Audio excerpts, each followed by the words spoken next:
head of the country's central bank floated the idea of dumping the greenback as the world's reserve currency, replacing it with an international currency.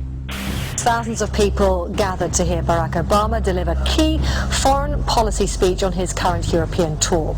His vision for America's place in a new world order. Returning vets could be a risk to our nation.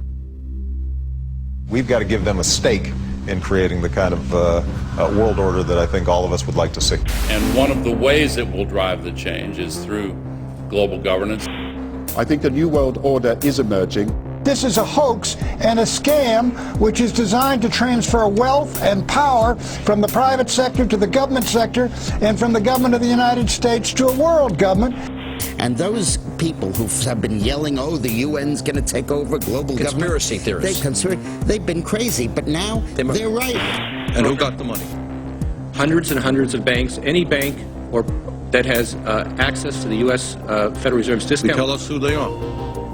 No. You know, financial terrorism. They have the ability to tweak the knob. I am proposing that the Federal Reserve be granted new authority. The ultimate goal of the carbon tax and the cap and trade is to destroy production. This energy tax is the largest tax increase in American history. We're actually creating a global warming police. So number one, they can come in, the federal government can come in and inspect your house and send you the bill. We're setting up a global warming Gestapo. One of the things that if you talk to our generals, they are desperate for is a civilian counterpart to our military forces. I am fierce. And this is what I wear.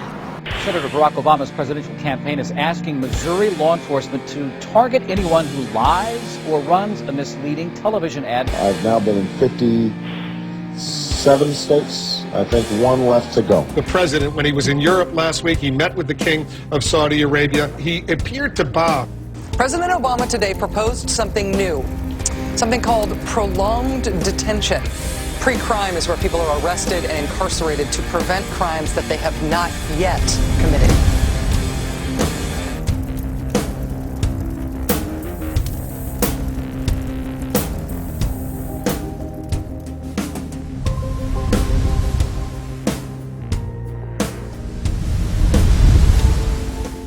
It's the World Wrestling Federation. It's the Washington Wrestling Federation. They put on this show that they're bitter rivalries, you know, villains, and they really don't like each other. But behind closed doors, they buddy up for a drink and make deals. Both the Republican and Democratic parties are owned by the same global elites. And on issues that matter to those global elites, they act as one. They've wrapped themselves in the American flag, and they've talked about preserving American heritage and principles, and all the while they're working to merge us into a new world order where our sovereignty will be destroyed. We'll lose all connection with our American heritage. With Bush, you knew exactly what you were getting. It was there was no iron fist in a velvet glove. It was just the iron fist. Whereas with Obama, you've got the velvet glove and the iron fist. You know, a very sharp guy, very smooth, knows exactly what he's doing. For that reason, far more dangerous than Bush. Well, at the end of last year, I was willing to give Obama the benefit of the doubt. I thought it was premature to write this guy off. But now that he's been in office for a while, it's obvious that he is very tight with the Goldman Sachs and JP Morgan's on Wall Street, and he is extremely compliant and pliant to the wishes of the large banks, going back to what we saw with Robert Rubin under the Clinton administration, changing laws in favor of the banks, and he's not doing anything to stop the banks. He's helping the banks continue to do what they were doing under Bush. So in fact, he's just a continuation of Bush on the subject of markets and finance, which is the most important part of his policy right now. People who voted for Obama wanted real change, and they're getting platitudes, they're getting a lot of nice talk, but nothing in the way of concrete change is taking place. In this town, business as usual. There's one puppet master that controls the left, and there's the same puppet master controls the right. They control the Republican Party, and they control the Democratic Party. This is not a party issue. This is not a left-right issue. The question is, who should government serve? And it should serve the people. In fact, government is just a tool of the dominant minority that uses economics and government law to enforce upon the public various mandates. The right-left paradigm in the U.S. and in U.S. politics is taken directly from the commercial world and the corporate world. In the business world, you have Coke, Pepsi. You have McDonald's, Burger King. You've got AT&T and Verizon. You've got duopolies. And a duopoly gives the illusion of there being some competition and some choice. And it looks a little bit better than a monopoly. So, for example, in Communist Russia, if they had Communist Russia Red and Communist Russia Chartreuse, there would have been the illusion of choice and something akin to democracy in Russia. But they simply said, forget it, we're just going to go with red. In the U.S., they have this left-right paradigm, which unfortunately, it doesn't take them out of the hard, cold fact that there is no choice. There's no social justice. There's only one choice, which is to supply more rent to the rent seekers who have now taken the whole system hostage. We've seen the limitations on government whittled away. We have seen this erosion to the point where today it seems like nobody does care. And right now in Washington, D.C., we have seen a fall of the republic. If the United States doesn't have its Bill of Rights and Constitution, it doesn't exist anymore. It's just more real estate, more dirt. And that's what these global corporatists want. They want to completely dismantle the Bill of Rights and Constitution, and they're doing that right now. This is the fall of the republic. Our nation is dying. We, the people that live in this fine country, need to stand up, get involved, and take the system back. It's the Bill of Rights and Constitution that we owe allegiance to, not to a political party, and not to politicians that wrap themselves in the red, white, and blue, while at the same time they destroy everything that that sacred flag stands for. So in the old days, you used to have this globe that with 180 some odd countries, and a few of those countries had a lot of power, like the Soviet Union, the United Kingdom, and the United States at various times. But today, you might better look at that globe and say that it's surrounded by huge clouds swirling around the planet.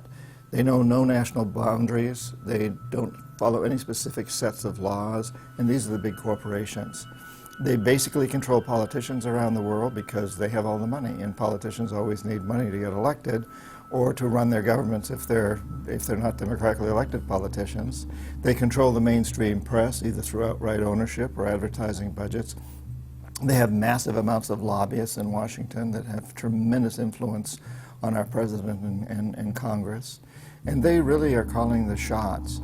They form partnerships with the Chinese and the Taiwanese and the Tibetans, or with the Israelis and Arab nations, with Brazilians and Indians, with whatever country and whatever group of people has resources that they covet.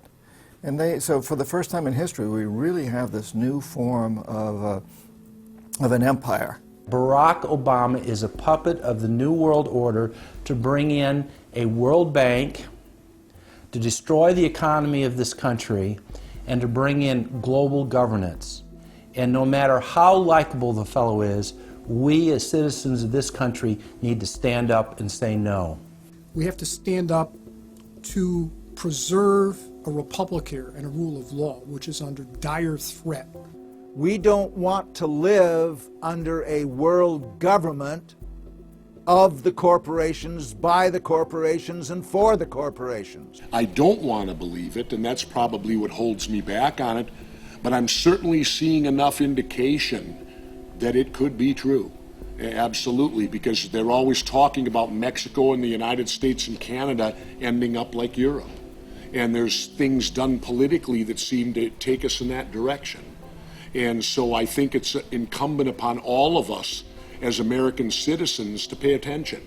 This move to world government is not about roses and happiness and peace and in a better life. It's about enslavement. They said in their own writings, from the earliest times to the present, the world they're bringing in is to be a world where everyone who is born, or would be allowed to be born to serve the state. That would be their sole function. That's if they had a job for you to fulfill or a need for you.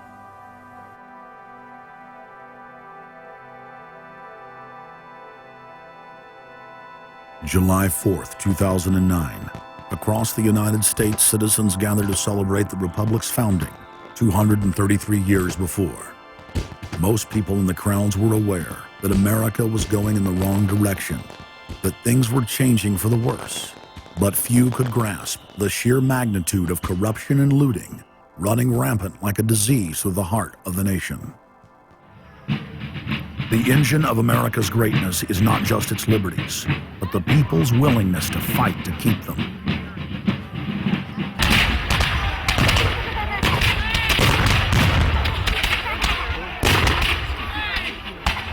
Hundreds of other nations have had much larger populations and greater resources, but have never produced 1/10 of the wealth, science, and art that the United States has. Why? In America, you had an amazing situation because you had the founding fathers who figured out that they could deconstruct the monarchy in such a way and then reproduce it with the three primary branches of government in a way that would create checks and balances and separation of powers. So you could have room, therefore, for individuals to work within the context of a cooperative, which is a democratic system of government. But it would still have enough room for individuals to rise up and become profitable and self-sustaining and rich in the pursuit of happiness without becoming dictatorial. But unfortunately, over the years, since all of those separation of powers have been cut away, and all of the beautiful design by the founding fathers has been co-opted by one corporate entity, one corporate communist entity, you don't have that anymore. So what we have, we're back to where we were before the revolution. You have one monolithic state. For the first 100 years or so of the United States, after the 1700s, when we freed ourselves from British rule, no corporation was given a charter in the United States unless it served the public good. It had to prove that. And then its charter only lasted for 10 years, or sometimes as long as the project to build a bridge or a canal or something lasted. But it had to be up for review, and it could only get charters if it was shown that it was serving the public interest. That changed, primarily because John D. Rockefeller kind of bribed Delaware and New Jersey to begin with into accepting a different system where he said, listen, if I pay you lots of money in terms of taxes, etc., I want to be licensed and not have to serve the public good. I want to be able to get around that law. And state after state after state changed at that point. In the United States, our Constitution and Bill of Rights recognizes that individuals have innate freedoms that can never be taken away by any government. For the first time in history, the people were unbound to reach for their full potential, producing and outcompeting every other nation on earth. The rights of free speech, self-defense, private property, due process of law, and many others ignited a revolution in human development that threatened the despotic rule of monarchs and tyrants worldwide. But the corrupt elites had studied history. They knew that great civilizations could only fall from within. They know from previous experience and history that civilizations come and go and dwindle. They know the reasons why they come and go. Isn't the only hope for the planet that the industrialized civilizations collapse? Isn't it our responsibility to bring that about? Morty Strong, founder of the UN Environment Program, from his opening speech, Rio Earth Summit, 1992. Maurice Strong is the man who said that they would never allow another country to rise up as powerful as America. It will never be allowed to happen again. And he said the best thing we can do is to tear down all the factories, all the top commerce of the United States, and level it and give it back to nature. So that was the advice from this character, who has tremendous power at the United Nations and was picked up and groomed by Rockefeller himself. Over the past decades, since the Kennedy assassination approximately, you've had an ongoing oligarchical transformation of virtually every country in the world. And in the United States, it's taken the form of an oligarchical counter-revolution against the reforms of the 1930s, with the Wall Street interest asserting itself as more and more dominant. And once bankers and oligarchs have power, the things that they do, you could call them a policy. You could call it something like a tropism. It's like the way a plant responds. Naturally, since they're oligarchs, they're going to try to downgrade the standard of living of the vast majority of the population. They're going to claim that the world is overpopulated, that industrialization, industrial pollution, and overpopulation are the main problems that face the world. And they're generally going to try to crush and mortify any kind of popular democracy or mass movements with any kind of progressive content. Nations rise and fall. They knew how debt could never be recuperated. They knew that disease or prolonged war could wipe out the population and the future populations that pay off debt. So these guys all work together. That's why it's no surprise that today you have Lord Rothschild coming out pushing the latest scam or religion that we must all believe in, which is global warming, which his personal bank, his family's bank in Switzerland, will be in charge of. They've run the system, the whole economic system of the world for the last 250 years. So why shouldn't they also run the economic system for the next few hundred years? The question of a ruling class, oligarchy as a ruling class, is posed by Plato in the Republic, where we find that oligarchy is a constitution full of many evils, where the rich dominate the government by buying it, and the average individual or the poor count for absolutely nothing. Oligarchy is a frame of mind. In other words, if you're a banker, this is already a world view. It's a world outlook, and it implies the policies that have got us here, right? Malthusian policies, zero growth policies, driving down the standard of living, attempts to wipe out all kinds of mass institutions that might be a countervailing force.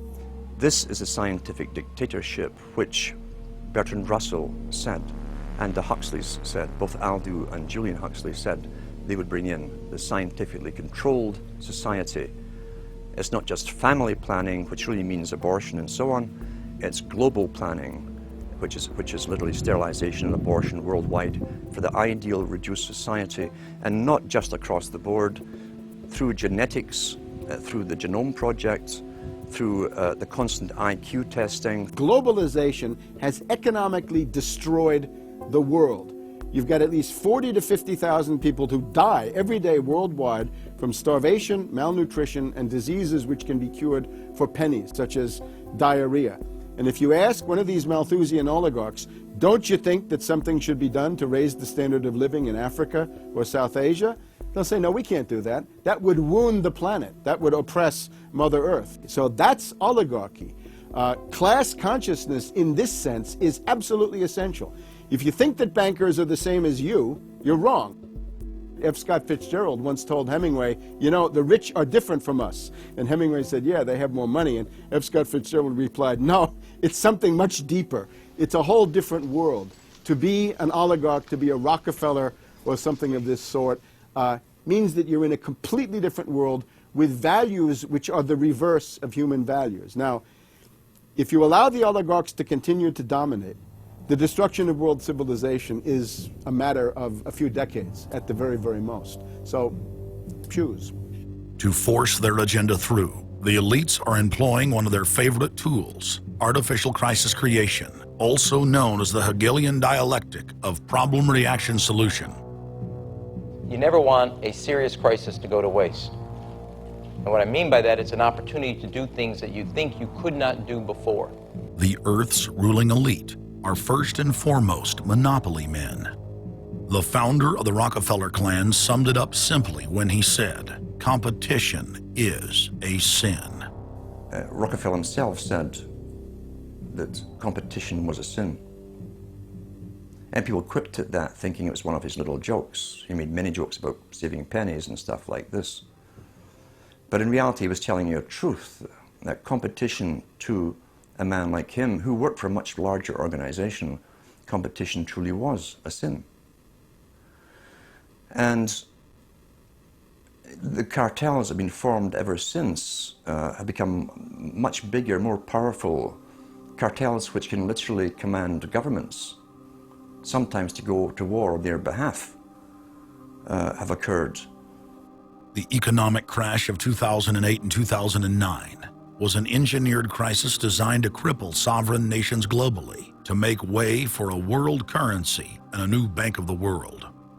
China's holding what, 1.5 trillion worth all over the world. They're holding U.S. currencies. They want to get out of them in a way where they're not going to lose on their investments. There's going to be a world currency. There's going to be a new reserve currency. They're going to push it through the IMF.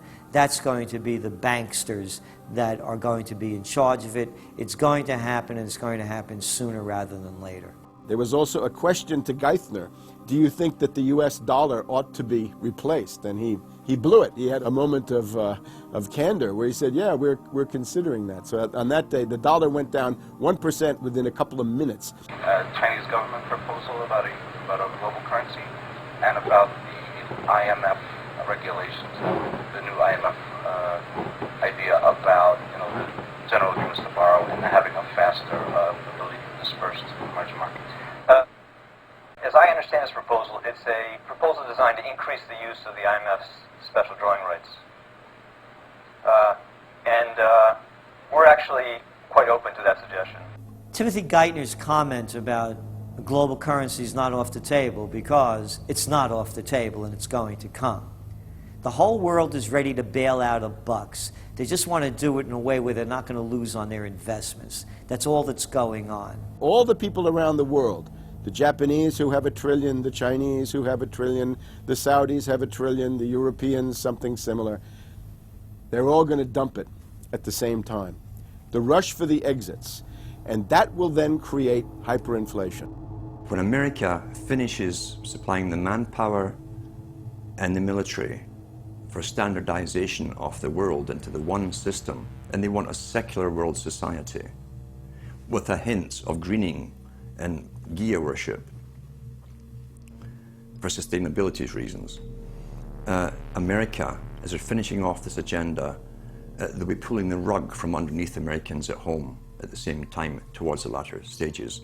When the dollar starts to slide, and this was always the nightmare of Paul Adolph Volcker, who is now sitting in the Obama White House, once the dollar starts to go, there's nothing to stop it. There's no useful way that you can stop it once it begins to gather momentum. So I think we're facing the probability of some form of dollar panic combined with hyperinflation sometime during the Obama presidency. They're now pulling the rug away from under the feet of the people. They're becoming rapidly a non-manufacturing country. Any country that can't manufacture its own goods, even for self-defense, therefore is no longer sovereign, independent, and able to sustain itself, which tells you that this is all part of the plan. It started with the very beginning when you established that there was a Federal Reserve System given the power of the state to create money out of nothing and to do so without any regard to the will of the people, without any regard to what's behind the money system. In other words, strictly political and economic motives for the bankers and the politicians. Once you granted that power to a group, the Federal Reserve System, the economic crisis was inevitable. This has happened before. Every time in history when the government was given the power, or a group of banks in conjunction with the government was given the power to expand the money supply at will, those economic systems always wound up in crisis and always collapsed. So there's no reason to believe that the United States was given some kind of a get-out-of-jail-free card, an exemption from the processes of history. So the economic crisis began at the very beginning, and as a matter of fact, when the founders of the Federal Reserve System met on Jekyll Island back in 1910 and were drafting the Federal Reserve Act, one of the things they discussed was how to pass on the inevitable losses to the taxpayers. They knew that inevitably something like this would happen, and they knew that there had to be some way to get out of it without destroying the banks, of course, because they were the banks. And they said, aha, we'll go into partnership with the government, we'll take our cartel agreement and pass it into law, call it the Federal Reserve Act, and we'll make the taxpayer come online and be responsible to bail us out if and when the failure finally comes. Who's going to soak up the derivatives? Who's going to soak up the debt? Who's going to be penalized? And right now, it looks like Wall Street's getting bailed out, and the little guy in the middle of Main Street America are all going to pay the penalty. Can the economy be turning around here? Are happy days here again? And can we actually have growth without jobs? Is this an oxymoron, jobless recovery? We're going into the greatest depression. There will be no job growth. Unemployment will continue to escalate. Along with it, so too will crime, poverty, kidnappings, boss snappings. And the more things spin out of control, the harder the hammer is going to come down by the federal government to keep everyone in control. Power is much, much more important to them than money is. Money is only a way to the means. Power is the end result. The elite's main goal is to destroy national sovereignty and individual independence. To consolidate their grip on power, the banksters create artificial debt bubbles that are mathematically impossible to pay back. These are those sinister, toxic assets, the complex financial instruments that they talk about but never really name. They're paper based on paper. They're credit default swaps, collateralized debt obligations, mortgage-backed securities, asset-backed securities, structured investment vehicles, auction rate securities, and so on down the line. It's an immense mass of cancerous, fictitious, speculative paper, bloated in value, impossible to bail out. Triage the derivatives on their books. There's no way to bail out a $1.5 quadrillion black hole of derivatives, but nevertheless they tried. The Wall Street cronies are crooks. If you leave the vault to the bank open, these people are going to help themselves. The job of the government is to make sure there's somebody there to make sure the vault is closed, and very few people have the combination.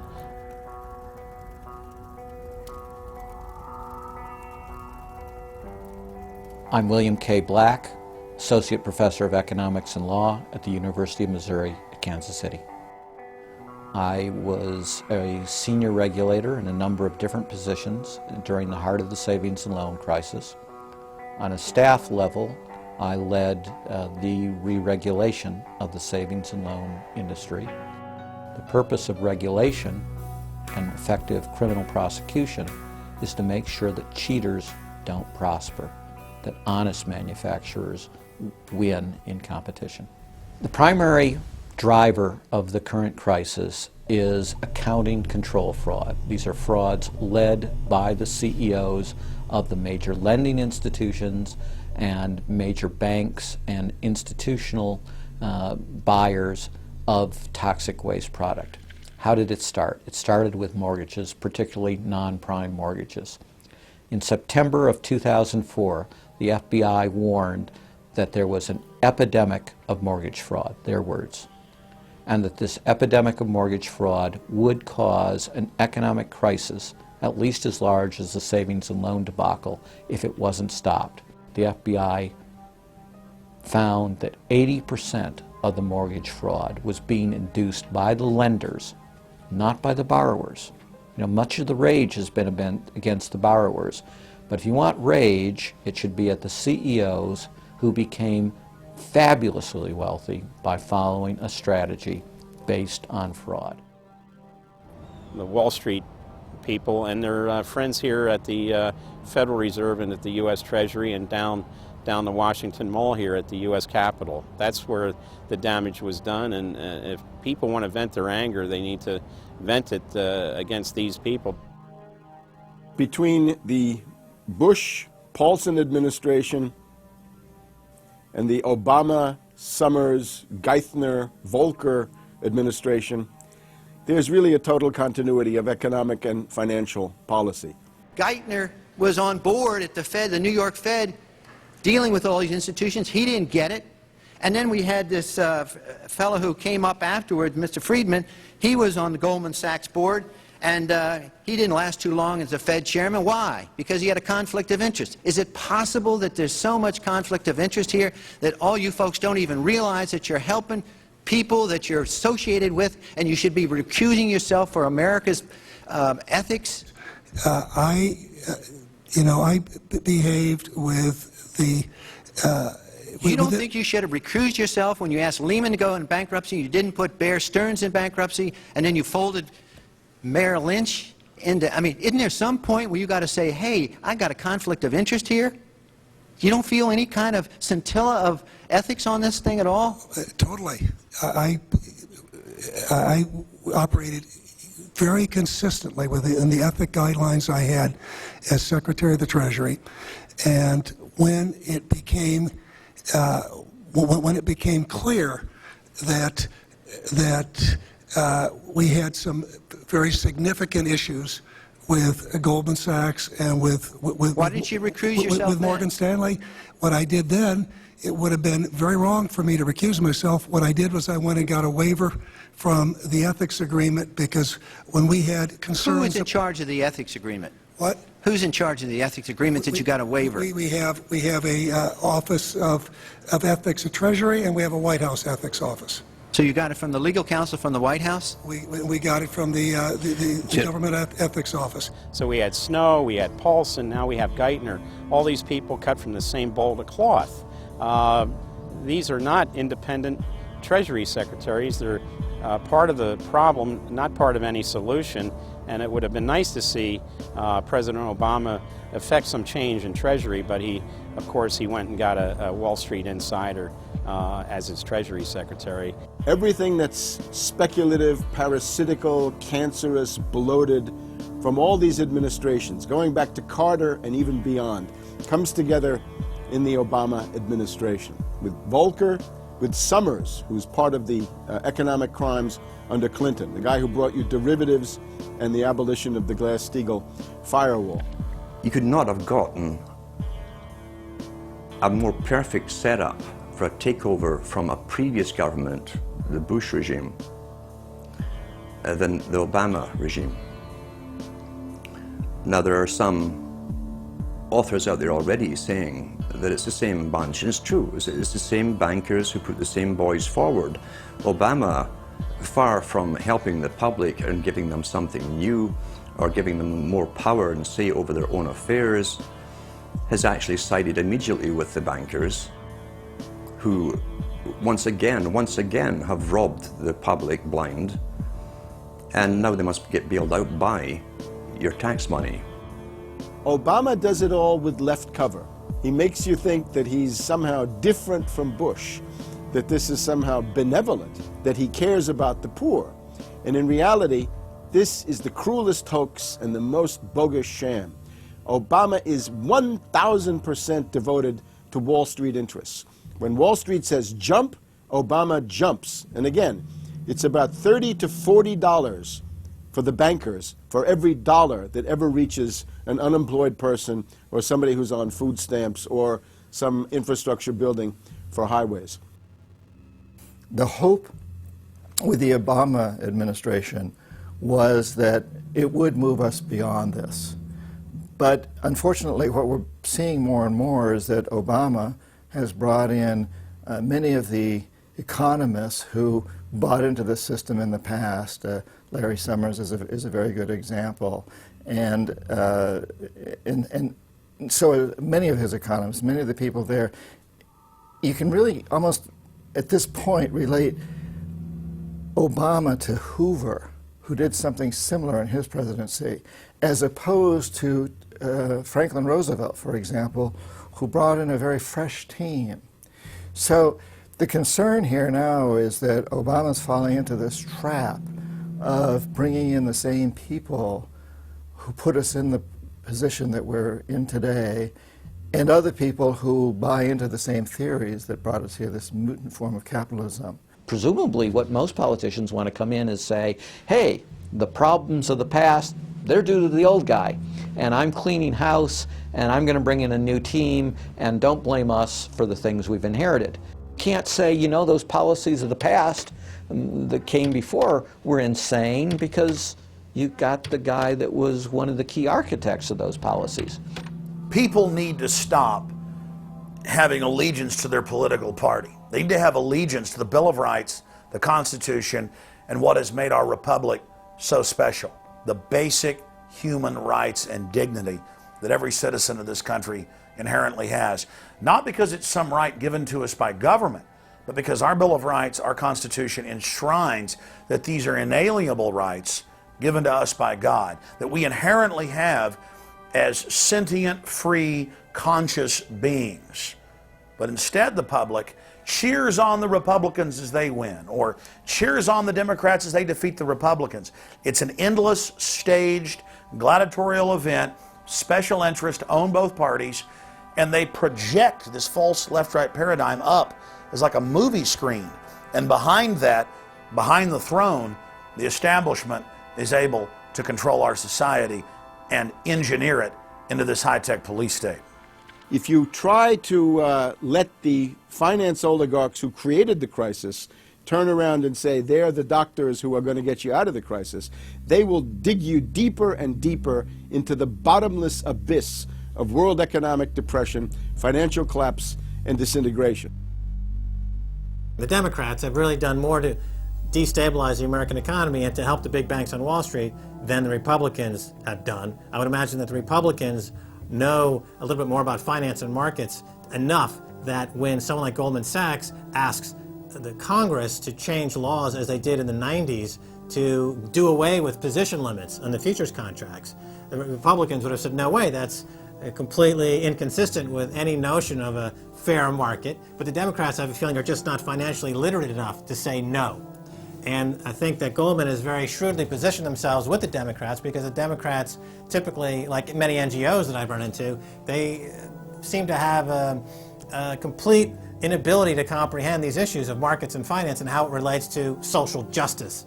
So under the Democrats, we also saw the repeal of Glass-Steagall. Glass-Steagall said there's an inherent conflict of interest between the commercial banking side, which is the lending side, and the investment banking side, which is taking an ownership position. And we have to end this conflict of interest by separating these two entities. You can have investment banks and you can have commercial banks, but they have to be separate. Do you think that the repeal of Glass-Steagall was a tragic mistake? No, I don't think so. You could be a commercial bank like Chase Manhattan, or you could be an investment house like J.P. Morgan, or a bank like Bank of America, or an investment house like Merrill Lynch. But you couldn't be both. And as the 90s went on, the screaming hyenas of Wall Street were demanding that this prohibition, this regulation, be abolished. This was an illegal and inappropriate form of casino. The derivatives were being used and they were being unregulated, and people were getting 30 to 1, 40 to 1, 50 to 1, and sometimes 100 to 1 profits on the way up. And remember, derivatives are a zero-sum game. So there's nothing there. It's not like a piece of stock in General Electric or Ford or something like that where there's supposed to be some value. Derivatives have no value.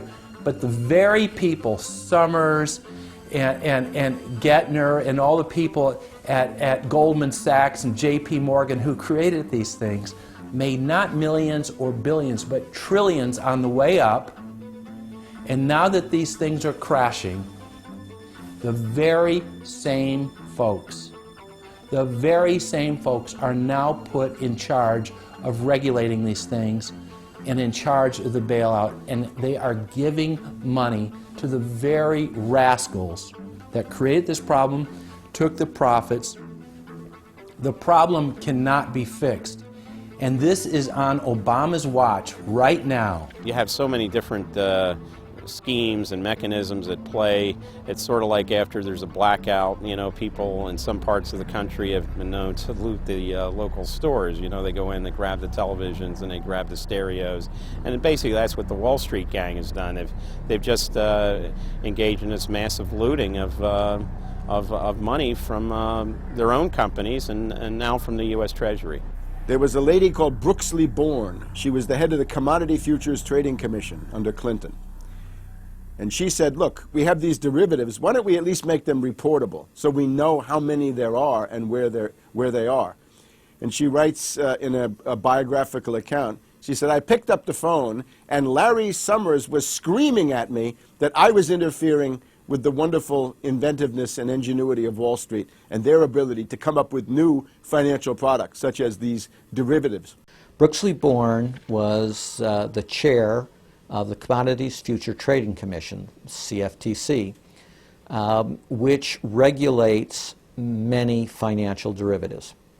And she said there's a grave danger out there in the form of these credit default swaps. And credit default swaps are an exotic financial derivative, or moderately exotic financial derivative, that were sold on a bright, shining lie that they were supposed to make markets more efficient. In fact, they allow utterly insane gambles, and they're really great devices for accounting fraud as well. She actually says, I'm thinking of adopting this regulation. The Clinton administration goes berserk, and in particular Larry Summers, but also Rubin. Now behind Larry Summers, there's another layer. Bob Rubin of Goldman Sachs, the Clinton administration, and Citibank. And he also thought that derivatives were a wonderful thing for the U.S. economy, and he made sure that they were never regulated. Also, we can't forget Alan Greenspan over at the Federal Reserve. Now, you look at Summers, he is sitting in the White House today, making policy for Obama. Summers tells Obama what to do. Summers tells Geithner what to do. He's also got some of his hatchet people in the administration. Mary Shapiro runs the Securities and Exchange Commission. She refuses to ban naked short selling and other market manipulations. You've also got another guy called Gensler over at the Commodity Futures Trading Commission today. He is an acolyte and a supporter of the derivatives bubble. We made the new CFTC chair a guy who had helped to kill Brooksley Born's reform initiatives. And we just did this under the Obama administration. This was a pre-registered, pre-organized, predetermined event.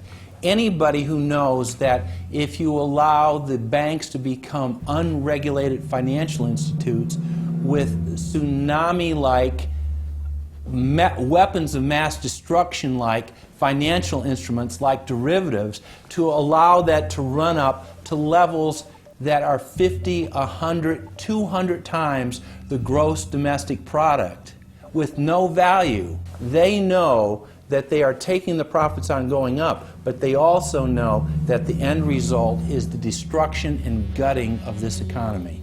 The scam is simple. The insiders buy hard assets and political influence as the fiat bubbles expand. And then, at a time of their choosing, they purposefully implode the bubble. You've got a very small group of people, and the Federal Reserve and the global central banking system and the Bank of International Settlements in Switzerland, who are purposefully managing the boom and bust, credit supply, credit contraction, money supply growth, money supply contraction, to create artificial roller coasters and artificial volatility that they can trade around without taking any risk. It doesn't cost them any money. And if they do make a mistake because they're, as George Bush said, oh, the bankers on Wall Street are drunk. It is uncertain. There's no question about it. Wall Street got drunk. That's one reason I should turn off the TV cameras. Let's say they walk in one day and they push the wrong button and they lose the bank $1 billion or $5 billion or $100 billion. They can appeal to the government to bail them out. It's a totally asymmetric relationship between bankers and the rest of the economy. If they make a mistake, they get bailed out. If everyone else makes a mistake, they get put in jail, called a terrorist, and we never hear from them again. But it's a more sophisticated form of slavery, and we're going through it today. We see the taxation is going up all the time with the supposed crash of the banks that was not a happening out of the blue. It was set up for this time. They could have kept it going for another few years if it suited them, and then crashed all the bubbles. But now is the time. As they say in their own writings, now is the time. One of the great benefits of an economic model from an economist standpoint is you can basically get whatever results you want. You can manipulate the inputs to make that happen. And that makes it a very easy tool to use to hoodwink other people. These manufactured, these engineered financial catastrophes are the result of a central banking system that has the ability to add and subtract credit, add and subtract dollars and money at will to create this roller coaster effect. Because unlike most people, the banks are able to make profits as easily on the way down as they can on the way up in any given situation. Volatility is great for banks and professionals. Volatility is not great for the most average people. Their operatives in government and media then hold the economy hostage by issuing the ultimatum: give us unlimited bailout money or the economy dies. What's being used is what I call, to try to get the money, is what I call the suicide threat, where, you know, if anybody has ever seen the movie Blazing Saddle, the sheriff is surrounded by hostile town folks. He takes out his gun, points it at his head and says, you know, don't move or I'll shoot. Well, that's what the big banks are saying. You know, give us unlimited cash or we'll die. And if we die, you'll die, because we're too big to fail. It is a false flag attack because Hank Paulson will get up in front of Congress and say, we need $700 billion because that thing, that existential threat, the market is attacking us and we need this handout to fight Mr. Market. Mr. Market is out there. We need to fight Mr. Market. It's an existential threat. Meanwhile, he is Mr. Market. He's the one causing the problems. We had Paulson, a representative of Goldman Sachs who happened to be running the U.S. Treasury, came forward with a hysterical briefing for the Congress saying, we, the Wall Street bankers, demand $700 billion in bailouts. So they say, yes, we'll give you all the money you need. Well, you know, these are arsonists. Paulson, Tim Geithner, Bernanke, they're arsonists. They're asking for more matches. And the Congress is saying, who do we make the check out to? Who do we send these matches to? Who do we send the matches to? Is a ton of matches enough? Can we send you some gasoline to go with those matches? They're like, yes, please. Don't change our management. Don't pay us what assets are worth. Pay us way more than what our assets are really worth. Don't make us use honest accounting. Allow us to lie. We've just, under congressional pressure, changed the accounting rules for the express purpose of making sure that the big banks don't have to report honest losses.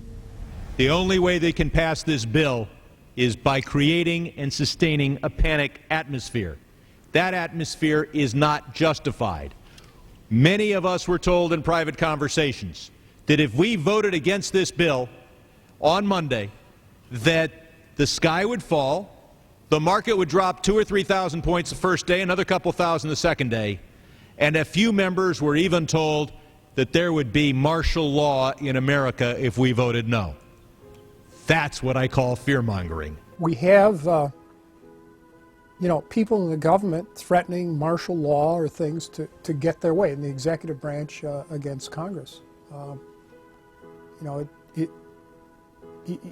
you put all these signs together, it doesn't look good at all. To the extent we are a democracy, we're sort of a hairbreadth away from a police state. Congress aided the bankers in carrying out the biggest heist in history with the so-called banker bailout of 2008. The bailout money, the $13 trillion or so dollars that have been given to the banks, is sitting on the balance sheet of the banks, and that is incurring interest costs.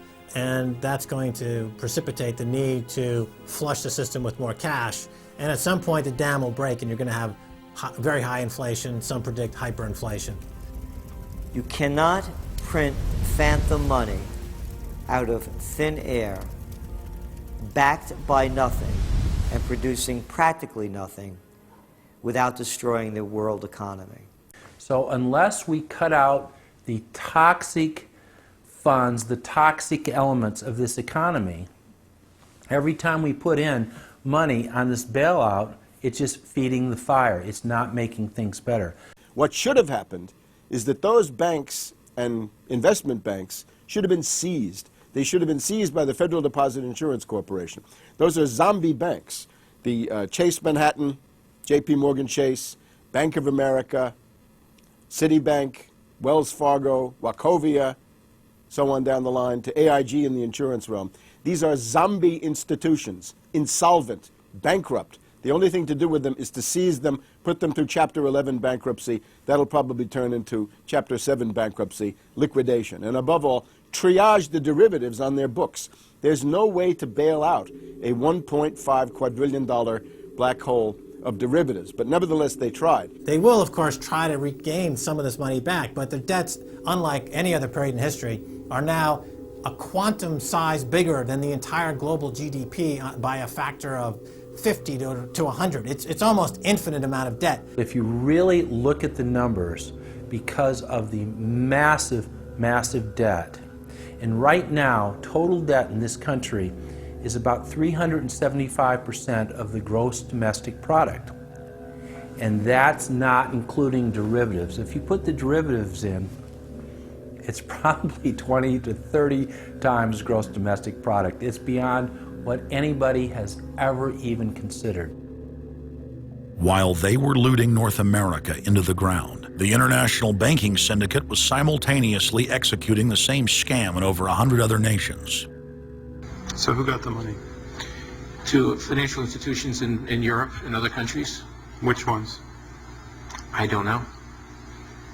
$500 billion and you don't know who got the money? Well, Obama's got one difficulty with this Congress. It's the number of freshman Democrats that got elected. Many of these people know that they got their seats from, and many of which got seats in the Senate and Congress from long-held Republican seats. They know that the people back in their states and in their constituencies will not tolerate this any longer. So up against the Republicans and the blue dog Democrats are these freshman congressmen, Democratic congressmen and senators, and they're not, they don't seem like they want to go along with the program. So if there's any hope, it'll come from these freshmen. The Constitution says no money shall be drawn from the Treasury but in consequence of appropriations made by law.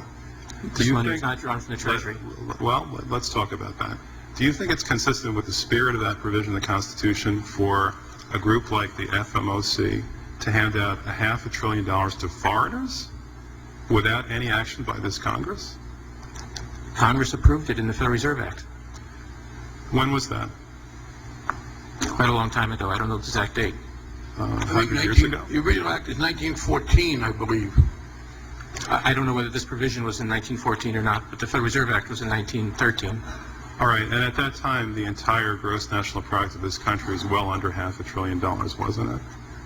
I don't know. Is it safe to say that nobody in 1913 contemplated that your small little group of people would decide to hand out $500 billion to foreigners? What the bailout legislation really did was give a blank check backed up by U.S. taxpayers to offshore megabanks. Of course, Congress has oversight. If you read the Constitution, our founders were very clear. Anything to do with taxes and money is put into the hands of both houses of Congress together. Both houses of Congress together must approve it. Because it's a buck, because that's why we fought the revolution. Taxation without representation was part of it. Foreign banks, Société Générale of France, about 10 billion for a French bank. Deutsche Bank of Germany. Did Deutsche Bank need the money? How much did they get from the bailout? Well, they told us they got $12 billion from the bailout. And Barclays Bank of Britain, $10 billion. So you're up to almost $50 billion to bail out a series of foreign banks that were derivatives counterparties of AIG, plus Goldman Sachs. This is the biggest swindle, not only in the history of the United States, this is the biggest swindle and transfer of wealth in the history of the Western countries. And we've seen all these cronies from Wall Street with the combination to the vaults around the country, and they've just looted the Treasury and the banks and the securities industry dry. This is by probably an order of magnitude the biggest fraud in history. Over the next 10 months, $23.7 trillion was stolen from the U.S. Treasury. The gentleman from North Carolina, Mr. McHenry. Thank you, Mr. Chairman. And the tune of $23.7 trillion worth of taxpayer exposure for the bailouts is quite striking. The calculation right now is that with Obama, we've got $24 trillion as a line of credit available only to Wall Street banks, insurance companies, credit cards, mutual fund companies, and others, but only financial institutions. $24 trillion of money from the Federal Reserve, from the Federal Deposit Insurance Corporation, and from the Treasury in the form of the bailout of October 2008. The Federal Reserve, the private holding company for the offshore banks, arrogantly told Congress and the American people that it was none of their business what the private banks did with the people's money. One very interesting exchange. Senator Bernie Sanders of Vermont asking Bernanke, we have given upwards of $2 trillion to various financial institutions. You've got to tell me, where did the money go? And Bernanke simply stonewalls and says, I won't tell you. And who got the money? Hundreds and hundreds of banks. Any bank that has access to the U.S. Federal Reserve's discount. You tell us who they are. No.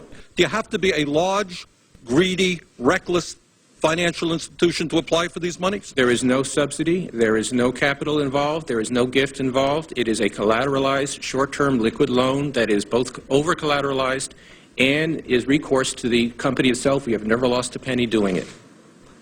And how can other institutions get those loans as well? According to the law, we are supposed to be lending to depository institutions. Let me just say this, Mr. Chairman. I have a hard time understanding how you have put $2.2 trillion at risk without making those names available, those institutions public. And we're going to introduce legislation today, by the way, to demand that you do that. It is unacceptable to me that that goes on. Behind me, the Federal Reserve is probably the least transparent agency in the federal government. One could even argue that the Central Intelligence Agency is more transparent than the Federal Reserve. The fact is that the American people want to know more of the secrets of the temple, as the book was before you were born, The Secrets of the Temple. The Fed, as you know, is just a monopoly by the bankers. This is simply putting the foxes in charge of the hen house. Personally, I'd be in favor of Congress just nationalizing the Fed and getting the bankers out of there. They're just stealing from the American people. Put it directly in the hands of Congress and let Congress decide, rather than this cabal of bankers deciding their own rates of profit at the expense of the American people. Since the Federal Reserve's creation in 1913, patriots have labored tirelessly to alert the American people to the true nature of the Federal Reserve. Throughout its 90-plus year history, most Americans falsely believed that the Federal Reserve was a government agency. But today, scientific opinion polls show that the vast majority of the public is aware of the fact that the Federal Reserve is a front company for an offshore private banking cartel that dominates not just the United States, but almost every other nation on Earth. It's never been written about in any book that I've found as to who gave these guys the authority or permission to be the international bankers for the world. Why would you even need international bankers? Why would any government agree to use them? Why would you need to use them? Why can't any country create its own money? It tells you there was already an existing superstructure, already in existence, maybe 200-300 years ago, to give these guys permission to somehow be the overlords of all money for all countries. Polls also reveal that 75% of Americans demand a public audit of the secretive organization. By the summer of 2009, Congressman Ron Paul's bill to audit the Fed had gained more than 280 sponsors in the House. But the private Fed's high-powered lobbyists were able to block a vote on the bill in the Senate. That only piqued the public's interest. I have another amendment. I have been informed that the majority plans to block consideration of this amendment, which is number 1367, regarding the transparency at the Federal Reserve. Madam President, I'd like to call up Amendment 1367. Without objection, the clerk will report. The Senator from South Carolina, Mr. DeMint, proposes amendment number 1367. Senator from Nebraska. I make a point of order against the DeMint amendment that it's legislation on appropriations. Madam President? The point of order is well taken. The amendment. I regret the objection. The amendment falls. The people began asking themselves, why couldn't there be an audit of the Federal Reserve? The Fed has never once been audited. In the whole period of time, in the almost 90 some odd years that the Fed has been around, the most powerful agency and independent agency, it has never once been audited. This is an absolute crime against the freedoms of this country. Do you think it would cause problems for the Fed or for the economy if that legislation was to pass? My concern about the legislation is that if the GAO is auditing not only the operational aspects of our programs and the details of the programs, but is making judgments about our policy decisions, that would effectively be a takeover of monetary policy by the Congress. Is that your position, that this bill, if it were to be passed, would interfere directly with interest rates, setting interest rates? If we were to raise interest rates at a meeting and someone in the Congress didn't like that and said, I want the GAO to audit that decision, wouldn't that be viewed as an interference? I wouldn't think so. This is just reviewing it, and you can do what you want. The Federal Reserve has never been subjected to an outside audit. And if you audit them, it's very likely that Greenspan, Bernanke, and Volcker might all go to jail. It was announced earlier today, that there will be a hearing on H.R. 1207, the bill to audit the Federal Reserve Bank. This will be the first independent audit in the Federal Reserve's 96-year history, and it's long overdue.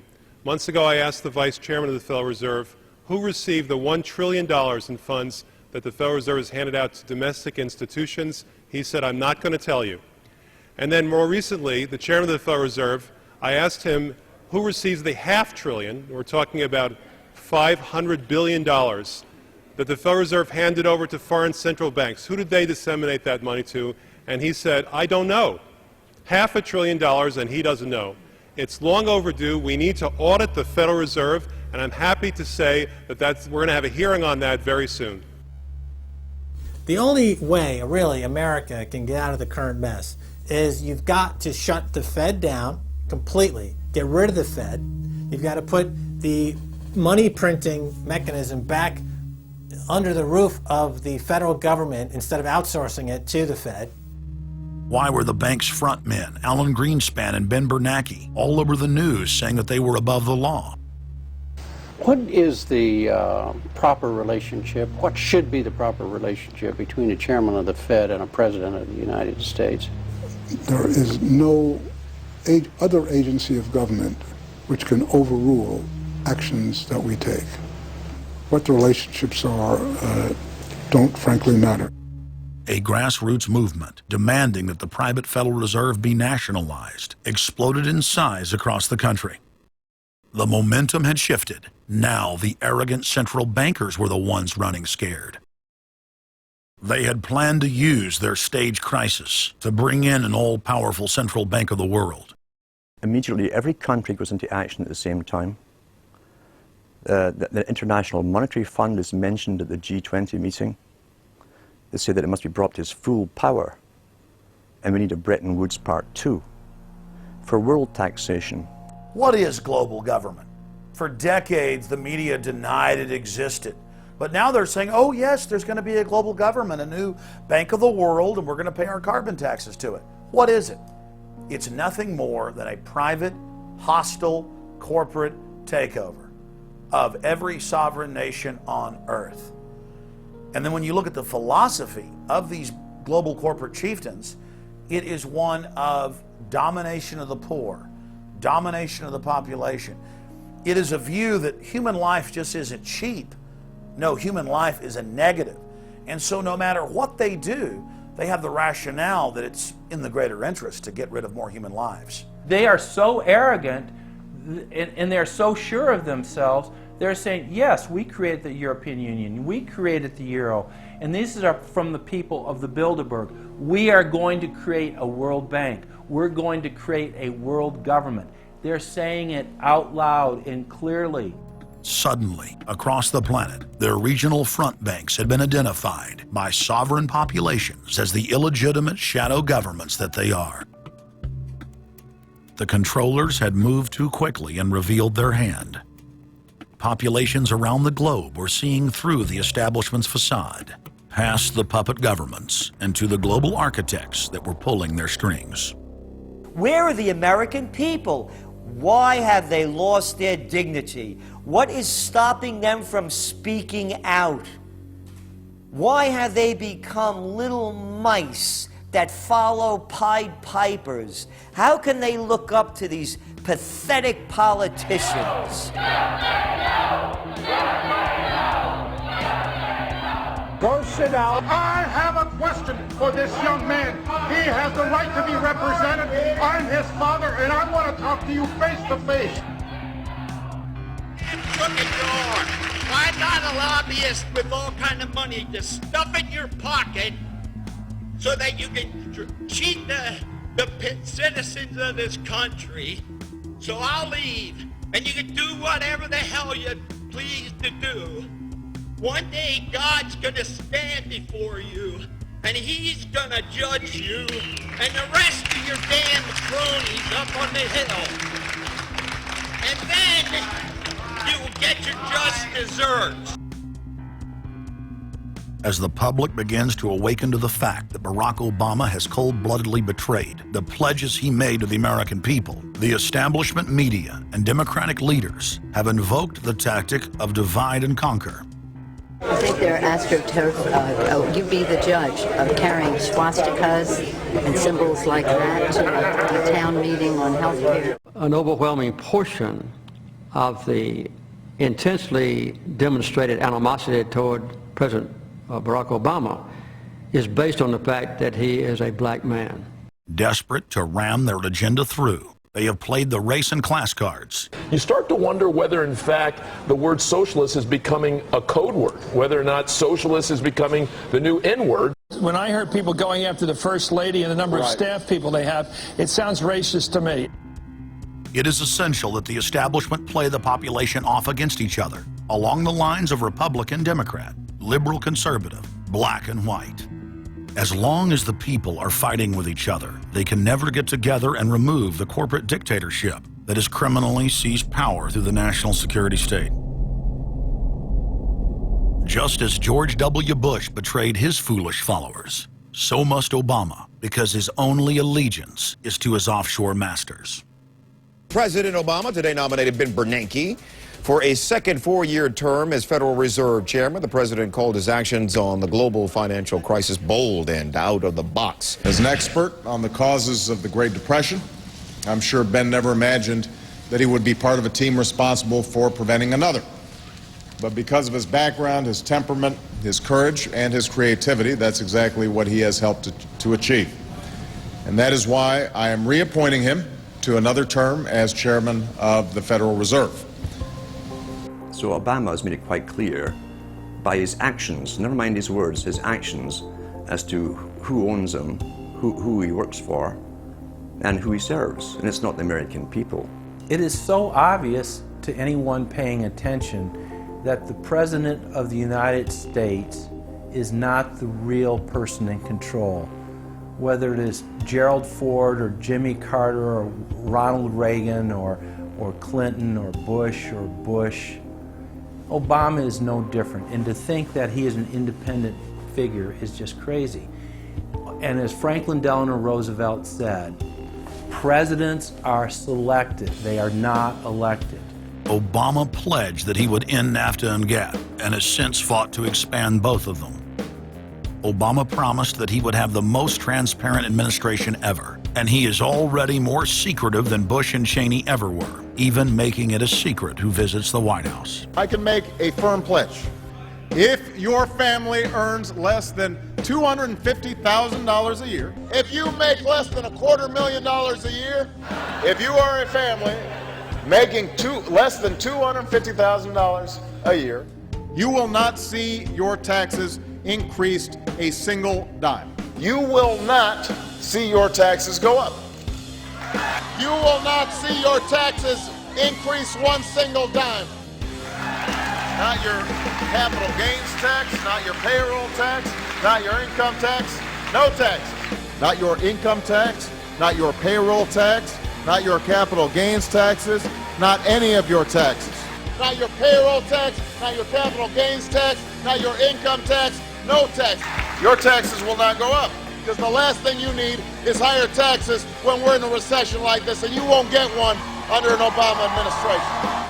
Obama made the centerpiece of his campaign the pledge that taxes would not be raised on anyone making under $125,000 a year. He has since gone back on that promise as well and has proposed new taxes on payroll, energy, home mortgage deductions, and scores of other taxes. He made a pledge. He said, I'm not going to raise taxes on anyone making under $250,000. Is that pledge still active? We are going to let the process work its way through it. So it's not. So it's not. So it's not. We're going to let the process work its way through it. All right?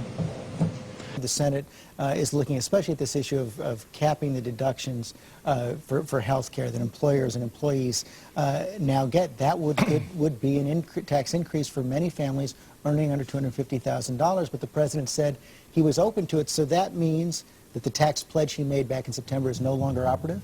Obama said he was going to abolish the Patriot Act. He now vigorously defends it. We saw the same type of flip-flop when it came to warrantless wiretapping of the American people.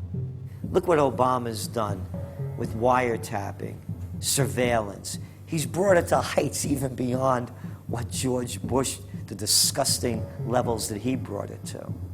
So we have more surveillance. Now they're talking about, what is it called, Cybercom, the new Pentagon secret cyber society that's going to be watching over us to get those terrorists. We got to get those terrorists. So now they'll be invading our privacy even more. So, I mean, it really almost makes you ask the question, would it have been better if we never invented the internet and had to use paper and pencil or whatever? Now Obama is setting up the Cybersecurity Command, which the government admits completely ends the Fourth Amendment and allows President Obama to shut off the internet in the United States whenever he wishes.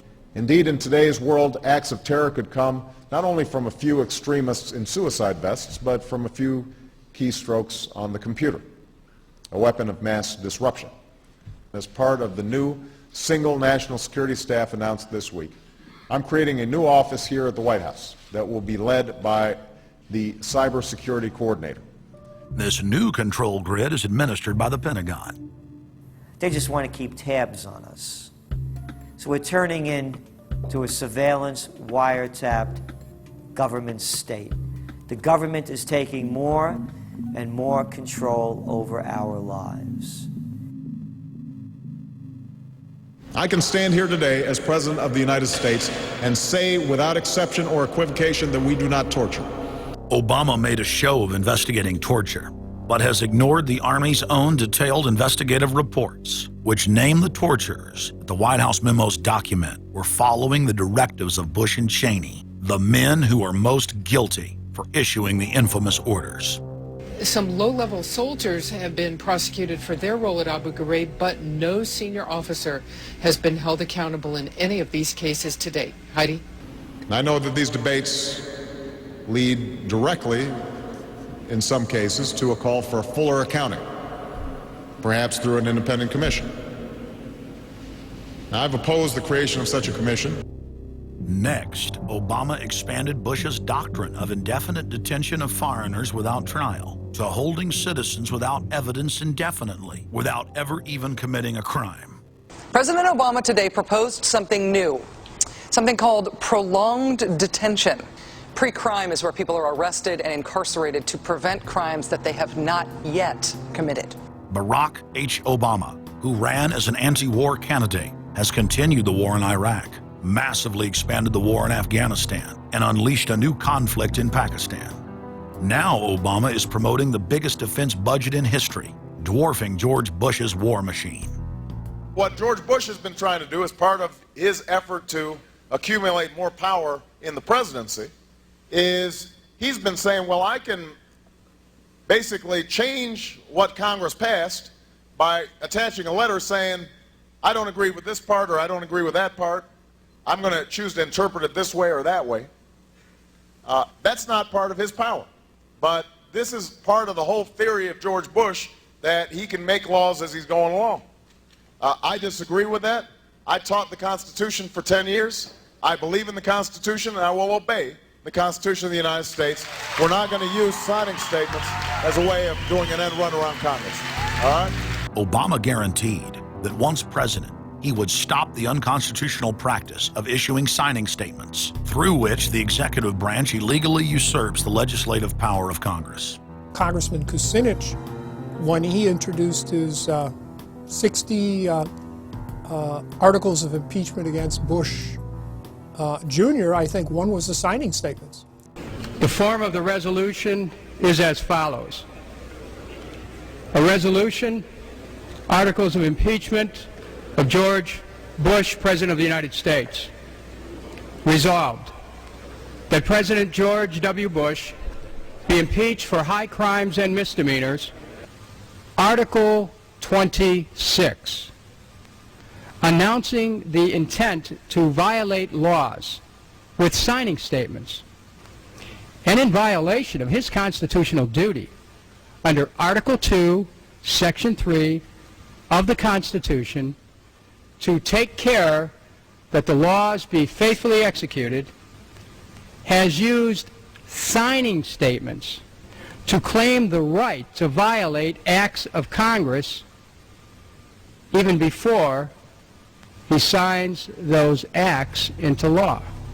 Same analysis would apply to Obama and a fortiori because he taught constitutional law.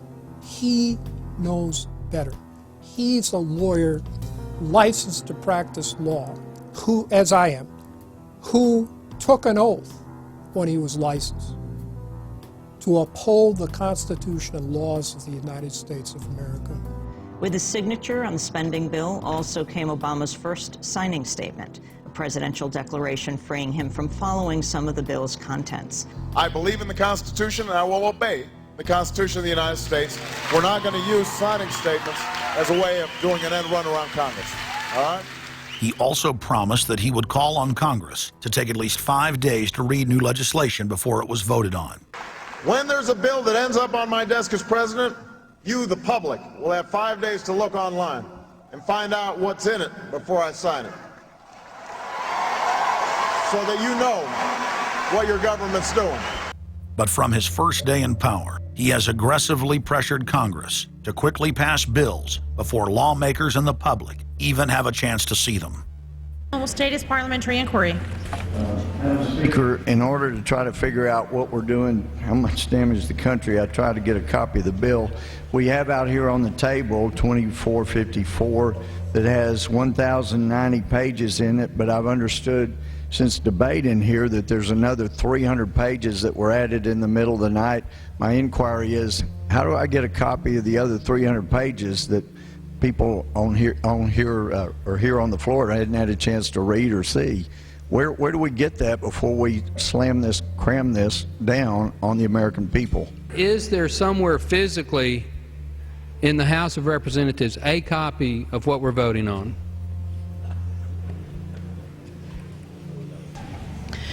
The gentleman has not stated a parliamentary inquiry that the chair can answer.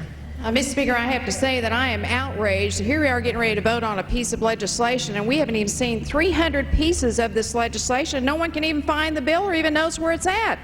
Obama swore that he would never put lobbyists or donors in his administration. Treasury Secretary Timothy Geithner appointed Mark Patterson, and this is a former top lobbyist for Goldman Sachs, as his chief of staff. And then last week there was a lot of buzz over William Lynn. He was appointed to the #2 position at the Defense Department. William Lynn, also a former top lobbyist for Raytheon, which is one of the 5 largest defense contractors.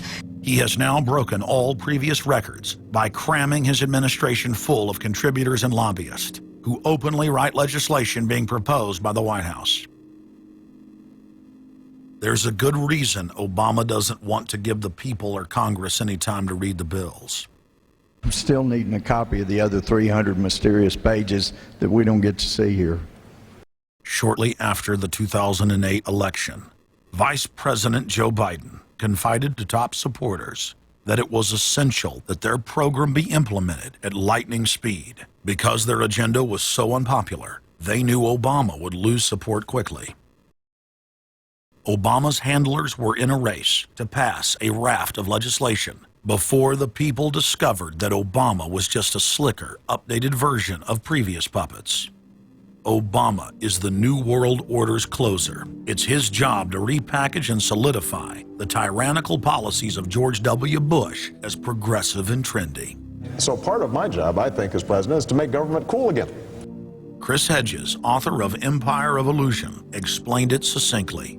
President Obama does one thing, and brand Obama gets you to believe another.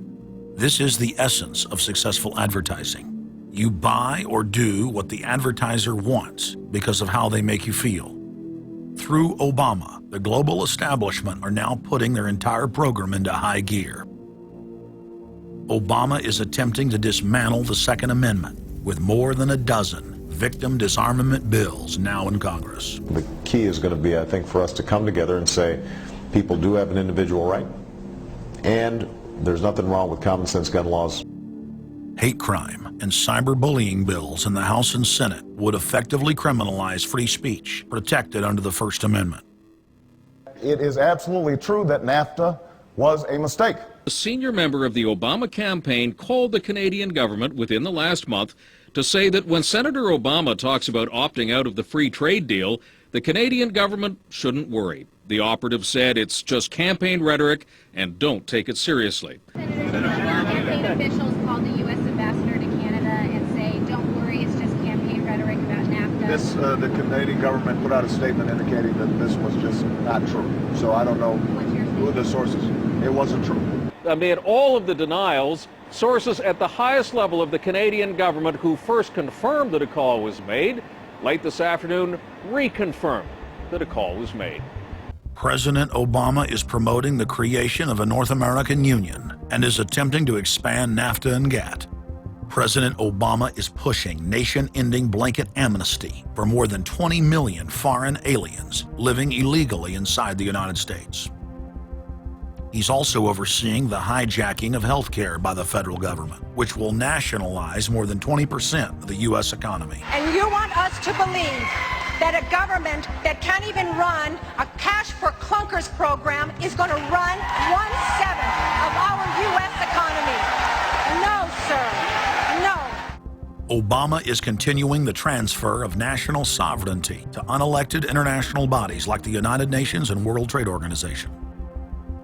And most important of all, under the cover of banking reform, Obama wants to hand dictatorial power over the United States economy to an offshore private banking cartel known as the Bank of the World. Richard, what happened to all those threats from France's president about storming out and about having a global regulator who is going to reach across borders and be able to deal with markets no matter what country they were in? They have opened up the idea of there being some form of other regulator across countries, and I think that's going to come back. So is this some sort of new world order, which Gordon Brown kind of alluded to? I think a new world order is emerging, and with it the foundations of a new and progressive era of international cooperation. The finance heads of the 20 industrialized nations met again in late September of 2009 at the G20 summit in Pittsburgh, Pennsylvania. At that meeting, ministers called for an end to the dollar as the world reserve currency. They also called for a strengthening of global governance and called for a new world order. While the bankers were busy carving up the world at the G20 summit, Barack Obama was in New York City at the United Nations because he's got a new job to chair the United Nations Security Council, the most powerful position in the world government body. President Obama does what no other U.S. president ever has. As President Obama presided over the UN's most powerful body, that would be the Security Council.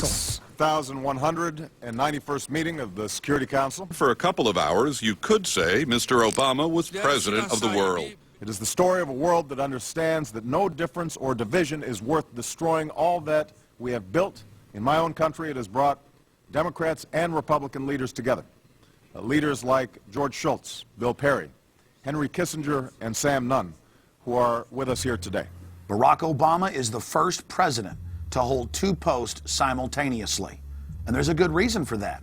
It's illegal. Article 1, Section 9 of the Constitution forbids any U.S. president from serving any foreign government or institution. He swears an oath to protect and defend the Constitution of the United States. But now Barack Obama has sworn allegiance to the global government and the United Nations that he heads up.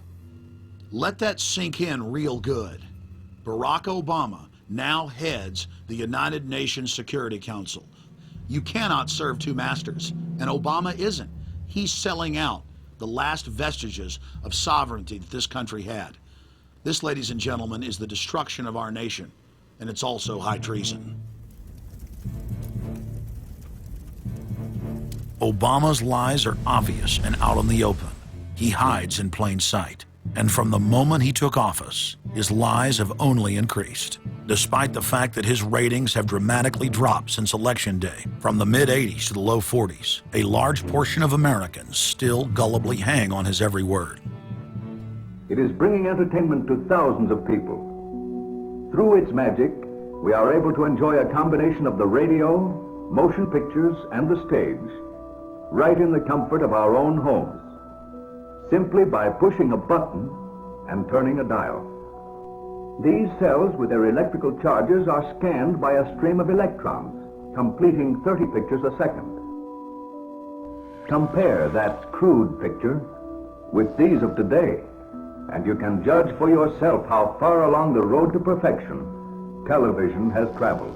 Most people still today think that all entertainment to do with movies, drama, is therefore nothing more than their entertainment. It never ever was that case. Of course, television can't perform such miracles as this, yet. But perhaps there's no harm wishing that it could. The greatest social messages are promoted through movies and drama, high drama, through the fixation of emotive sequences, emotional sequences, not logical, factual sequences, but pushing points across in an emotional way which register and fix in the mind. So emotional content is very, very important, rather than going through an actual discussion or an argument using logic and facts. There's no debate. And when you're being downloaded through fiction, your guard is down, the censor part of your brain is not in action. It isn't saying, yes, I agree with this, I disagree with that, as you would in a debate or a lecture. You're actually in an alpha state, being completely downloaded with new ideas. Throughout history, social engineers have refined techniques designed to control large populations. About 100 years ago, this big organization with many branches, they wanted to rule the world basically using Britain as a nucleus of a system, an embryo, which also was going to be joined with the US under the Anglo-American establishment, wrote about the kind of culture and the changes of culture over a 100-year period that they would actually design, implement, and bring in. And H.G. Wells talked about it too. He talked about arenas. He says arenas could be put up across the world for sports, for instance. Now at that time, sports was something that children, school children were into. Adults became adults and got onto adult things. So it was unimaginable at the time that people could actually believe that there was even a need for adult sports and entertainment, never mind having arenas built across the world. But he said we can do this and foist basically a sports culture for the males. Using a tribal system, we're all tribal to an extent. That's why we even bother to vote for a tribal leader. This is well understood. That's why we're supplied with these leaders. And because the average man was to become more disengaged from his own destiny as the expert class arose, it was decided that the males would get their outlet, basically, gradually becoming helpless as males through sports. Therefore, they'd have a tribal team they could identify with. They could cheer them on as they were winning. In their own personal lives, they were getting nowhere. They were getting disenfranchised, in a sense, as experts took over decision-making for them in all kinds of fields. So this was psychology at use, planned before they even implemented the sports. When radio came along, of course, they used that to the maximum. Sports for the men, soaps basically for the women, and then in came television, as I say, with its alpha state, its hypnotic state. And sure enough, around the 1960s, really, 50s and 60s, it took off. It really took off. And men became glued on Saturday nights to the sports shows. A culture industry, which is called by its own the culture industry. The Soviet Union had a department called the culture industry. Their actors and directors were called the cultural leaders, because they would, like a computer, people are like computers, all you have to do is keep giving them new updates every so often, and you can change an entire country or a nation or a block of nations who are all getting the same upgrades at the same time along certain paths. Today we call it political correctness. Most people want to belong to their peer group. They want to be the same as everyone else when it comes to opinions. In fact, they judge their own personal sanity by bouncing ideas off their neighbors and friends who will answer back and agree on these same topics in kind. It doesn't matter if the topics or what you're given are facts or utter nonsense, as long as everyone agrees at the same time. You'll say, well, I'm sane, and your friends will all agree because they've had the same information given to them. But they've been programmed, and I'm sad because I know that it's hard for people like that to take an interest, a serious interest in world affairs, to take a serious interest in what their elected officials are doing. And they're not going to be really inclined to study or discover the deception that's being used against them. And so I'm sad because I see all of that in a flash in my mind as being an indication of how easy it is for the masses to be manipulated. The scientific dictatorship understands what makes human beings tick. They understand our psychology. They've studied it, and they're using it against us. But the minute the public awakens to the fact that there is an agenda to manipulate them, and the second the public realizes that they are being conditioned and controlled, the establishment begins to lose that edge they've got over people. So all I ask viewers to do is to think for themselves and to study public relations, to study advertising, to study propaganda, and to realize how much of it is out there in their daily lives. And then make the decision for yourself. I just want people to think on their own and to not have their decisions and their thoughts and their ideas pre-packaged and basically downloaded into them. If it's on TV and a famous face says something, then it must be true. He doesn't have to show you facts or anything else. You've been brought up with these faces. That's why they keep these guys on television into their 70s and 80s. You've grown up with this father figure who's on television every night at 6 o'clock, in your house, in your room, staring right at you, and he's a father figure. Would he tell you a lie? So you naturally never suspect him. And this same man will lead you through new topics. He'll introduce experts on the topics. They'll have a little summary at the end of every talk, and you are now left with the conclusion that's presented to you. You don't arrive at it, it's given to you, and it's good enough for you. When I was growing up, people were talking on their front porches, neighbors were playing baseball, there were nightly barbecues. You don't see that anymore. We've lost our communities. You drive through neighborhoods, you see the blue glow of television sets. We're losing our humanity. So if you want to rebel against the globalists, the social engineers, start by turning the TV off a few hours a day and actually getting to know your neighbors, getting outside that comfort zone, expanding your horizons. By coming together as communities, by getting to know our neighbors, we defeat the social engineers. We're programmed today perfectly just like machines.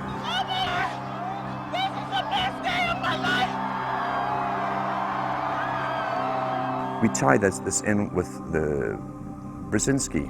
Brzezinski said in 2 Ages, now this guy was way up with the NSA. He's a master geopolitician. He admits he works in 20, 50-year periods to do with geopolitics in other countries. But he said himself, the public will shortly be unable to think or reason for themselves. He was meaning by the form of information that was given to them, the type, the formulas that were in use then in the 1970s. He says, eventually they'll be unable to think or reason for themselves. And eventually, he said, they will expect the media to do all their thinking and reasoning for them. Well, that's happened today. That's why people today can't think outside of the programming from television. Zbigniew Brzezinski, Obama's main foreign policy advisor, talks about how a cult of personality can be artificially manufactured to influence the masses. In the first months of my administration, to pull our economy... Oh, goodness. Sorry about that, guys. To pull our economy back from the brink, including the largest and most sweeping economic recovery plan in our nation's history. We're gullible, but we're also willingly gullible. We want a human being, a big daddy, to come along and make everything right for us. And as long as we believe that, we'll always basically get shafted. In addition to John, sorry, I just noticed that I jumped the gun here. Go ahead and move it up. I'd already introduced all you guys. It's the presidential reality show. But when it became an Oprah production, it became slick. You don't have a president, you have an actor. They say that politics is show business for ugly people. You got it. What am I going to tell the president when I tell him his teleprompter is broken? What will he do then? It's Obama's role to front for the international banking syndicate and to take all the heat for their unpopular agenda. It's his job to convince the American people that the buck actually stops at the White House. In Brzezinski's book, Between Two Ages, is that eventually we shall put presidents in who will have personality cults. We shall create massive personality cults for these people through the same techniques as Hollywood has used. Obama is that man today. The globalists, who know that Obama is going to promote their plan, want to make him such a superhero that nobody will question what he's doing. They'll be so preoccupied with who he is, or where he is, or what he's saying, or what he's wearing, or something like that. The idea of making him into a celebrity is very valuable because that way people are less inclined to ask, what is he doing? So that's very useful to these people. Similar plans of social control have been continuously carried out by operatives of the Ford Foundation, who Obama has worked for over the last 30 years.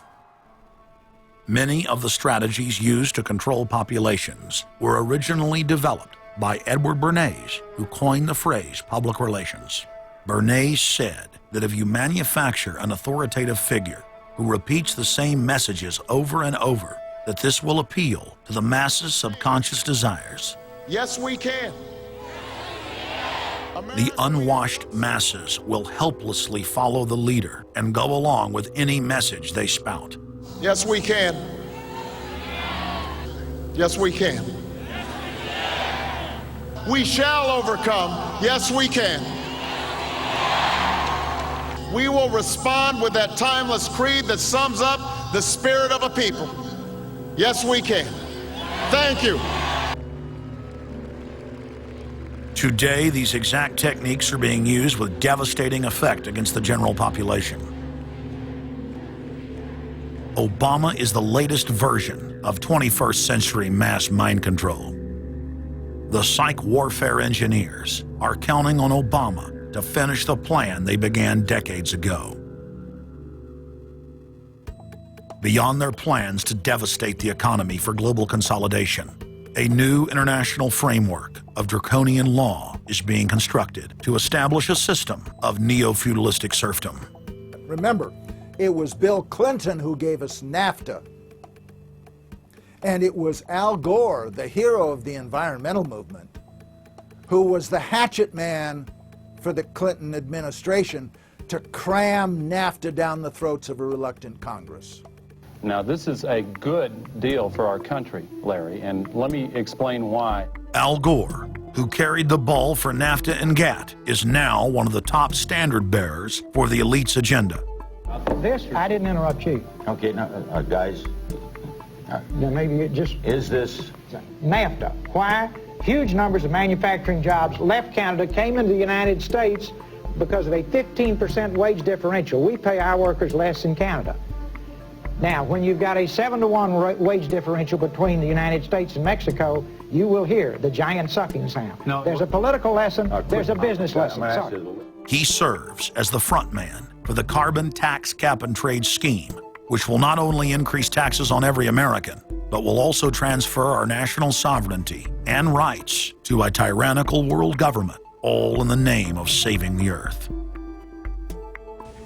Is the legislation that we are discussing here today, is that something that you are going to personally benefit from? If you believe that the reason I have been working on this issue for 30 years is because of greed, you don't know me. I've been willing to put my money where my mouth is. Do you think there's something wrong with being active in business in this country? I am simply asking for clarification. I'm proud of the it. Relationship. I'm proud of it. My name's Dr. Tim Ball. I'm a climatologist. I have a PhD in climatology from the Queen Mary College, the University of London, England. And I've been studying climate both with my 9 years in the Canadian Air Force, where it was essential to flying, and then after that at the university. So it's essentially been the whole theme of my career. Initially called climate skeptics. I said, but all scientists are skeptics. If you're not a skeptic, you're not a scientist. And then when that didn't work, then they came out with the charge that we were climate change deniers.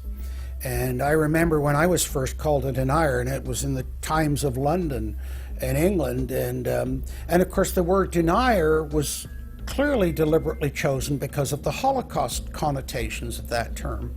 So it was not only a charge that you were ignoring the truth, but you were doing it in a very evil way. And of course, I laugh about that now because my whole career has been anything but a climate change denier.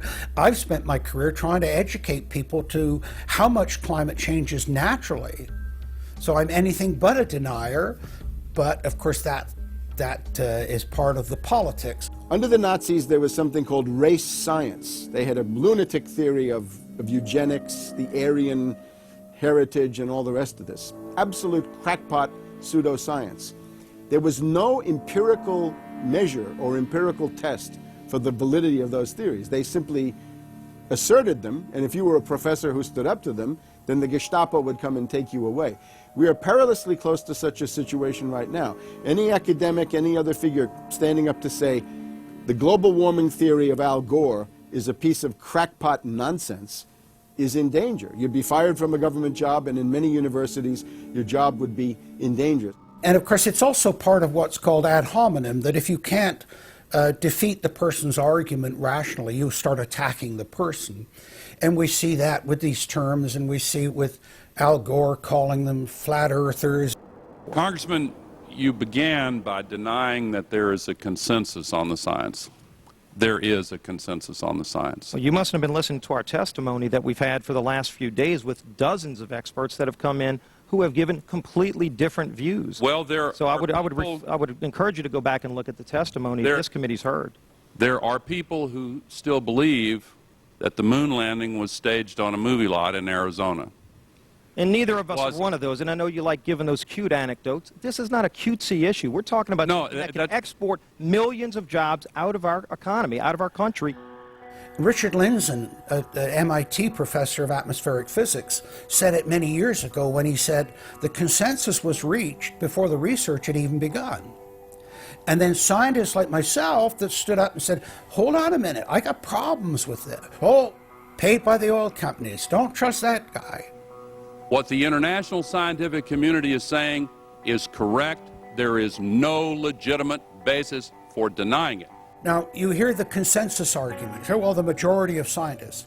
What they're always talking about is, and originally the IPCC was about 3,600 scientists, it's now down to 2,500. That's the people they're talking about. But when you look at it, most of them are bureaucrats. They're not scientists at all. And very, very few of them are actual climate experts.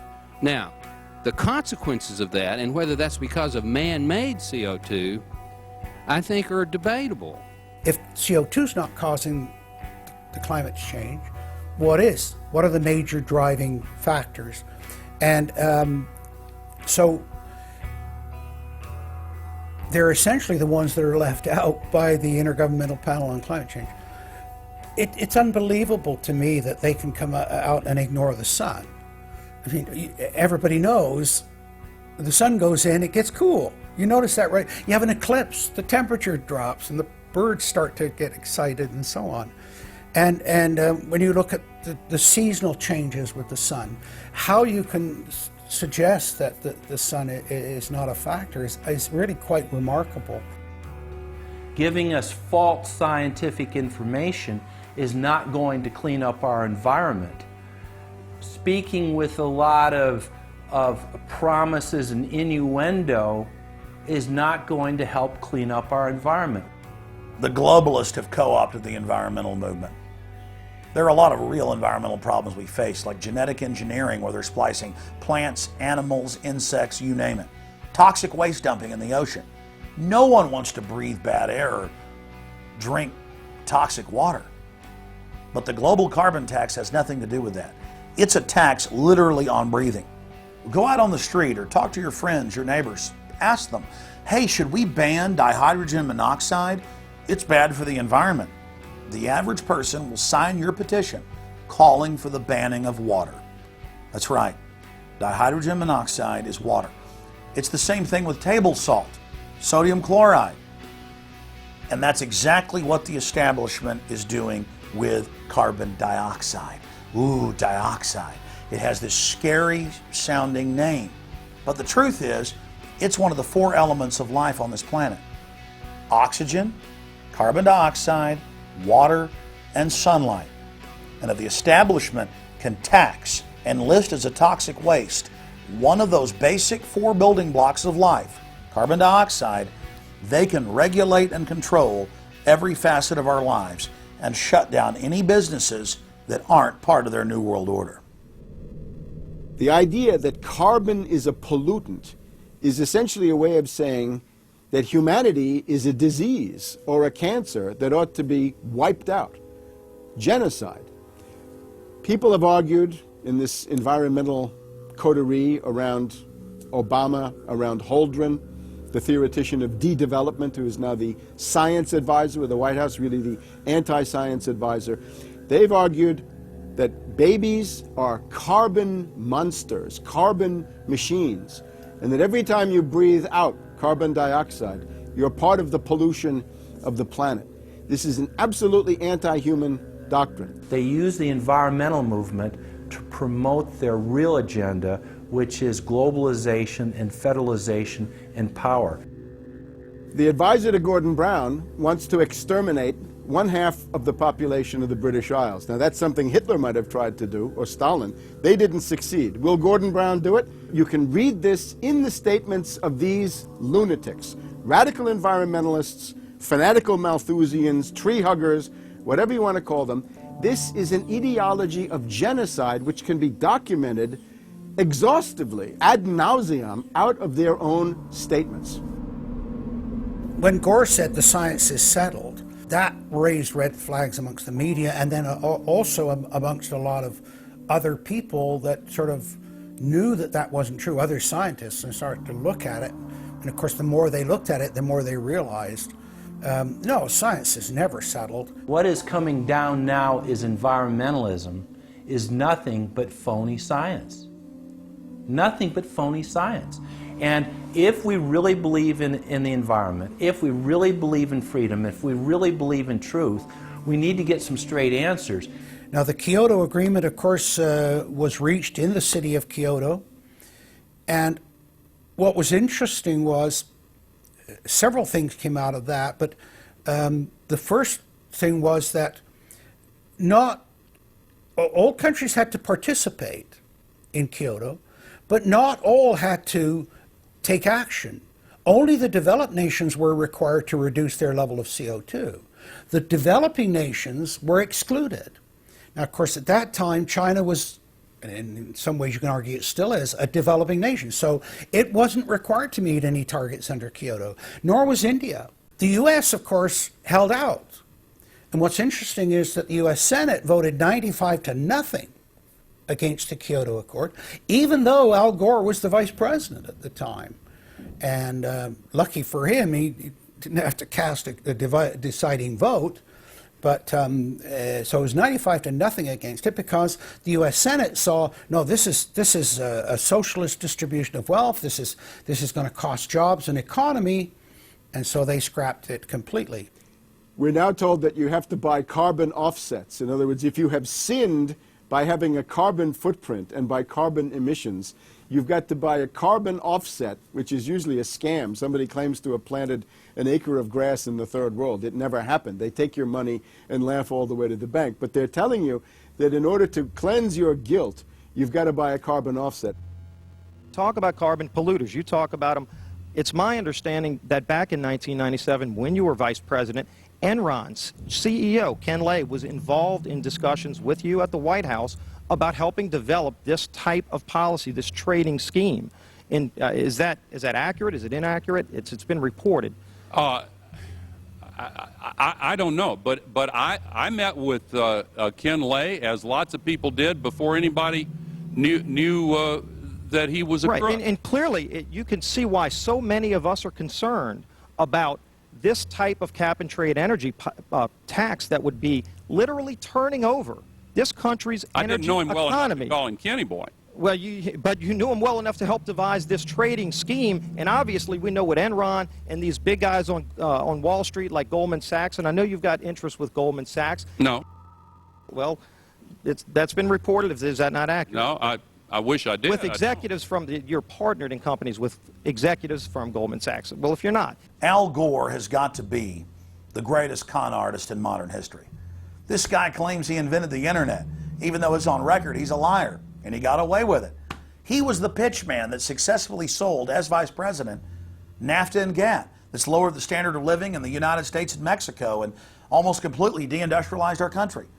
Now he's saying you should pay him and his private company, set up by Enron, a carbon tax on breathing. Look, if you want to buy Al Gore's propaganda, go ahead. But before you do that, you should at least look into the claims he's making. There was a meeting in the White House in 1998 between Al Gore and Bill Clinton, Ken Lay, and Lord Browne.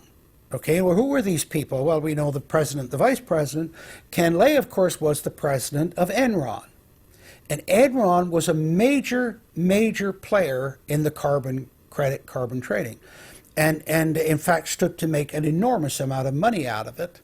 And so it was part of I think, part of the collapse of Enron.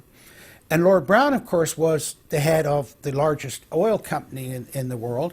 And they were looking to buy into this, as is happening now, where the energy companies are becoming the big promoters of, oh, we got to go green, we got to go to alternate energies, and all of this this stuff.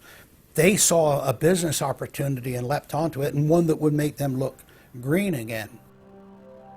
When it came time for the 1,200-plus page greenhouse gas emission and carbon legislation to be voted on, the Speaker of the House, Nancy Pelosi, would not let the Republicans, or even members of her own party, see the bill until minutes before the vote. Republican Minority Leader John Boehner engaged in a rare House filibuster and read shocking section after shocking section from the legislation.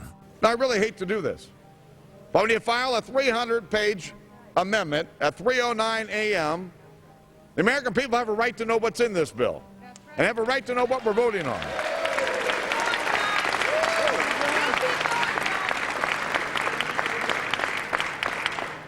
Page 48. Each building code enforcement department receiving a grant under subsection A shall impanel a code administration and enforcement team consisting of at least one full-time building code enforcement officer, a city planner, and a health planner or similar officer. I can take you to Chickasaw, Mercer County in my district. They don't have one full-time person that works for the village, all right, not one. Look at the mandate on every city, village in America right here in this bill.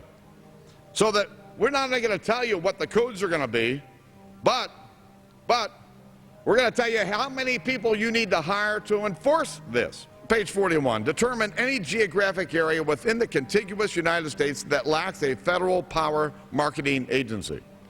Because, you know, we can't move power around the country without a federal power marketing agency. We do it today, but now we have to have a new government agency to do this. All California housing standards are now going to be imposed on every American community. You don't have the right to have your own building standards in your community or in your state. Hell no, the federal government's going to tell you what they are. It quickly became clear why Pelosi and the Democratic leadership were desperate to keep the contents of the bill secret before the vote. Now, because of this underlying bill, the federal government will virtually have control over every aspect of lives for the American people. It is time to stand up and say, we get to choose. We choose liberty or we choose tyranny. It's one of the two.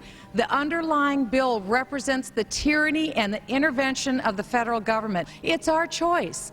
What will we choose today? Will we choose liberty or will we choose tyranny? And I know that we'll be facing the single moms that heard from last summer. They can't afford the gasoline bill. They can't afford the propane.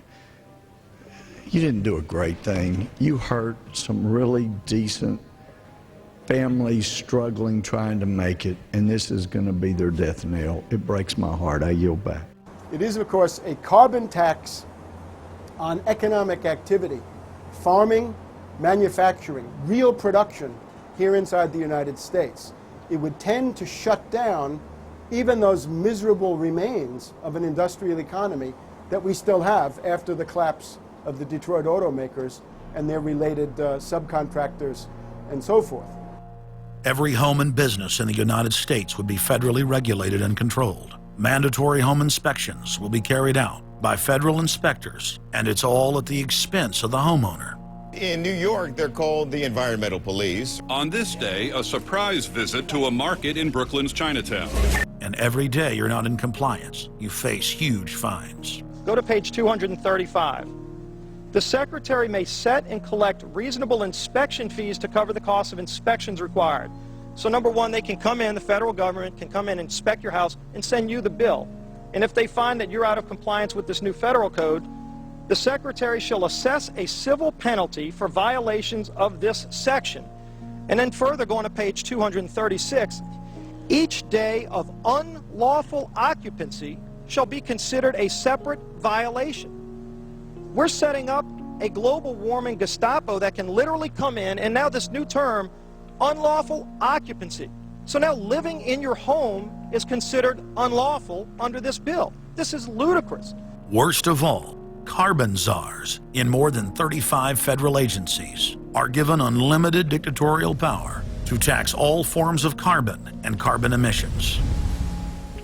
The Commissar Green Police openly brag that they will have the power to selectively enforce the new edicts on a case-by-case basis. It's funny because when I tell people what I do for a living, the first response usually is, "You're with the environmental police?" There is no environment in New York City. With this new power, the green mafia can take over the entire economy through selective enforcement.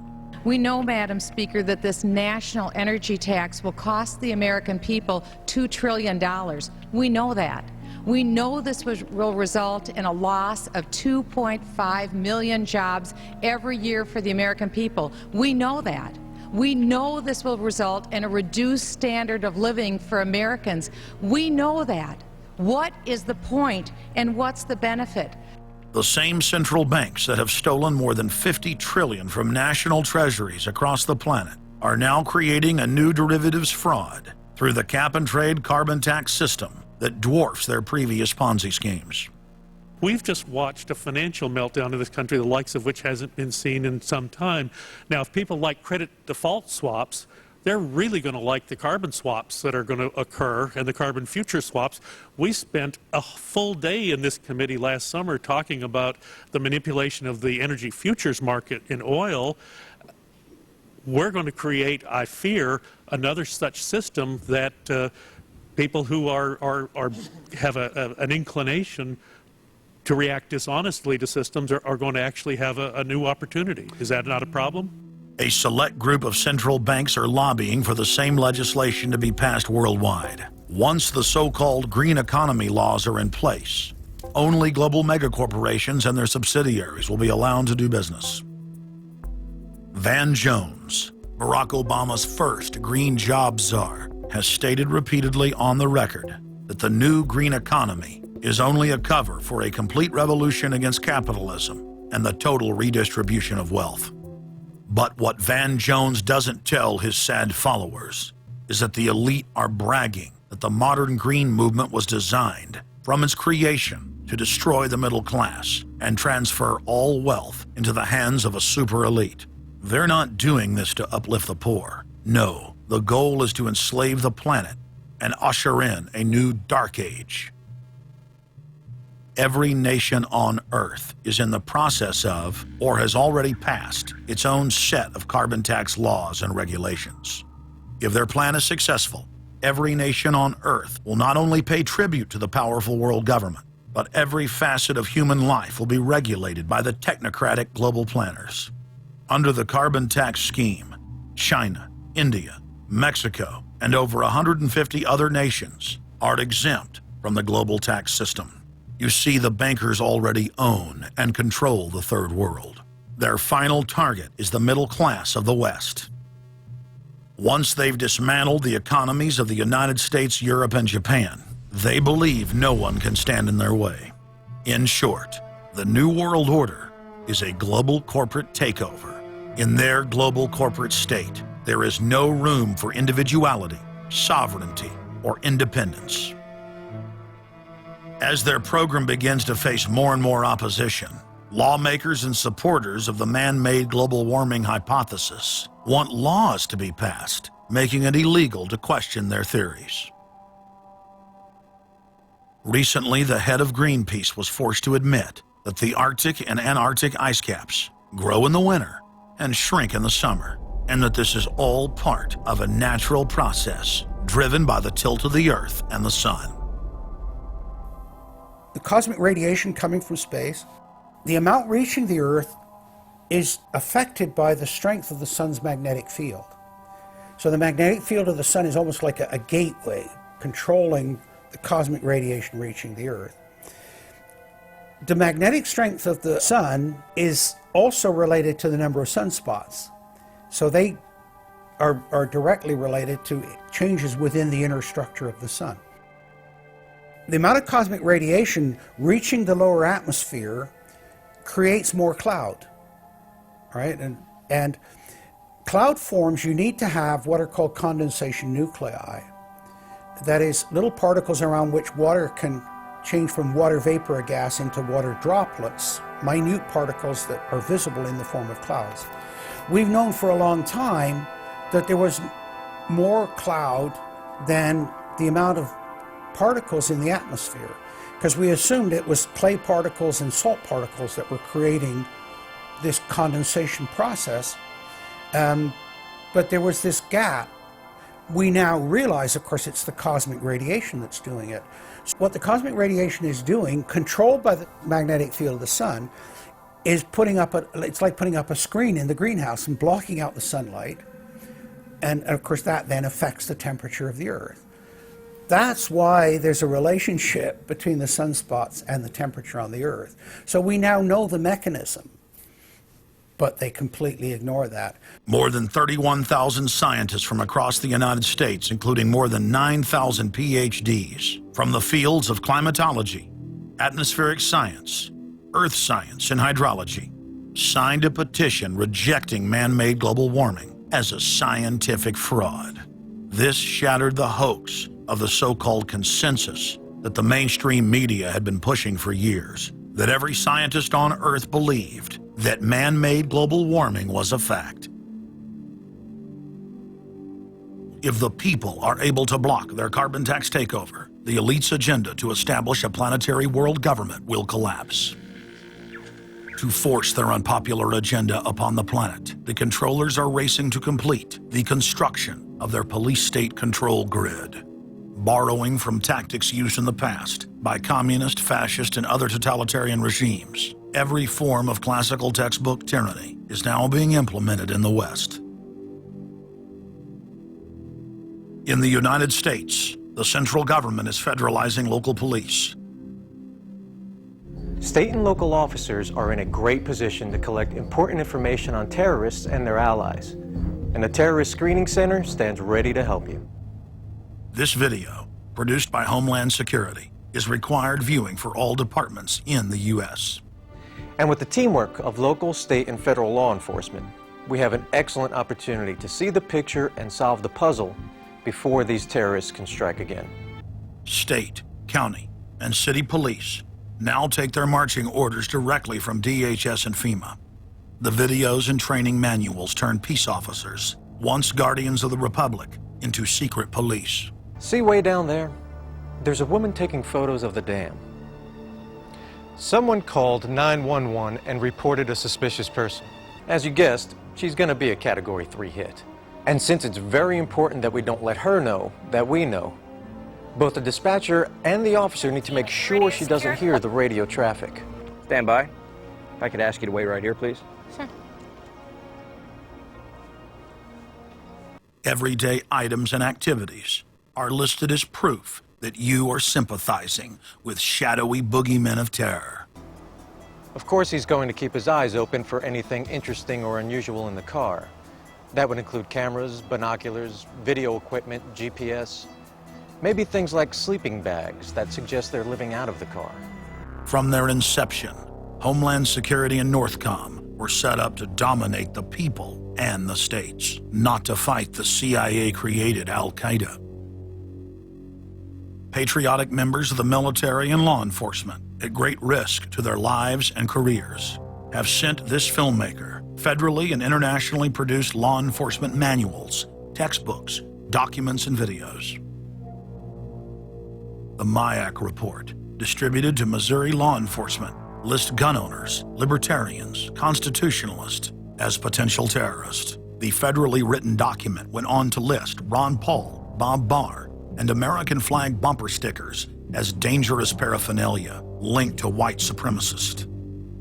Even before 9/11, FEMA was quietly indoctrinating local police to have a hatred of the Founding Fathers and everything our constitutional republic stands for. Who was the first terrorist organization in the United States? Who? Founding Fathers. Founding Fathers. You mean Thomas Jefferson? Oh, yeah. You mean George Washington? Oh, yeah. Paul Revere? Yeah. These guys right here, let me ask you something. Did they try to scare people? Oh, yeah. They tried to intimidate the British. Did they use acts of violence? Your founding fathers, my founding fathers, were involved in acts of terrorism against British officials because they systematically had British officials assassinated. In the old Soviet Union, Nazi Germany, and Maoist China, the police's main job was not fighting crime. In totalitarian forms of government, the police are political enforcers. or commissars as they were known in Russia. It's their job to spy on the public and to intimidate the exercise of free speech. Once a climate of fear has been achieved, the public begins to self-censor, to shut down. Once the people have been intimidated to withdraw from the field of intellectual battle, the tyrants have a free hand to expand their oppression and looting of the helpless serfs. The average man and woman is in a trance. They get home from work, they don't even talk to their children. They turn the television on, and they let those corporate messages set the agenda in their lives. If we want a revolution against these social engineers and the scientific dictatorship, we have to start getting back to basics, having barbecues, knowing our neighbors, loving our husbands and wives, spending time with our children, and getting back to real human culture. This false corporate culture has been superimposed over our daily lives. The public is literally under a trance. We have to somehow reach out to them and break them out of this trance. And as the globalists destroy our standard of living and bring in their police state, a lot of people are beginning to wake up and realize that what they've been told all their lives was a lie. But it's essential that we, the people, are there to reach out to our fellow Americans and our fellow human beings and show them the truth. But the scientific dictatorship needs more than just a secret police network to carry out their plan.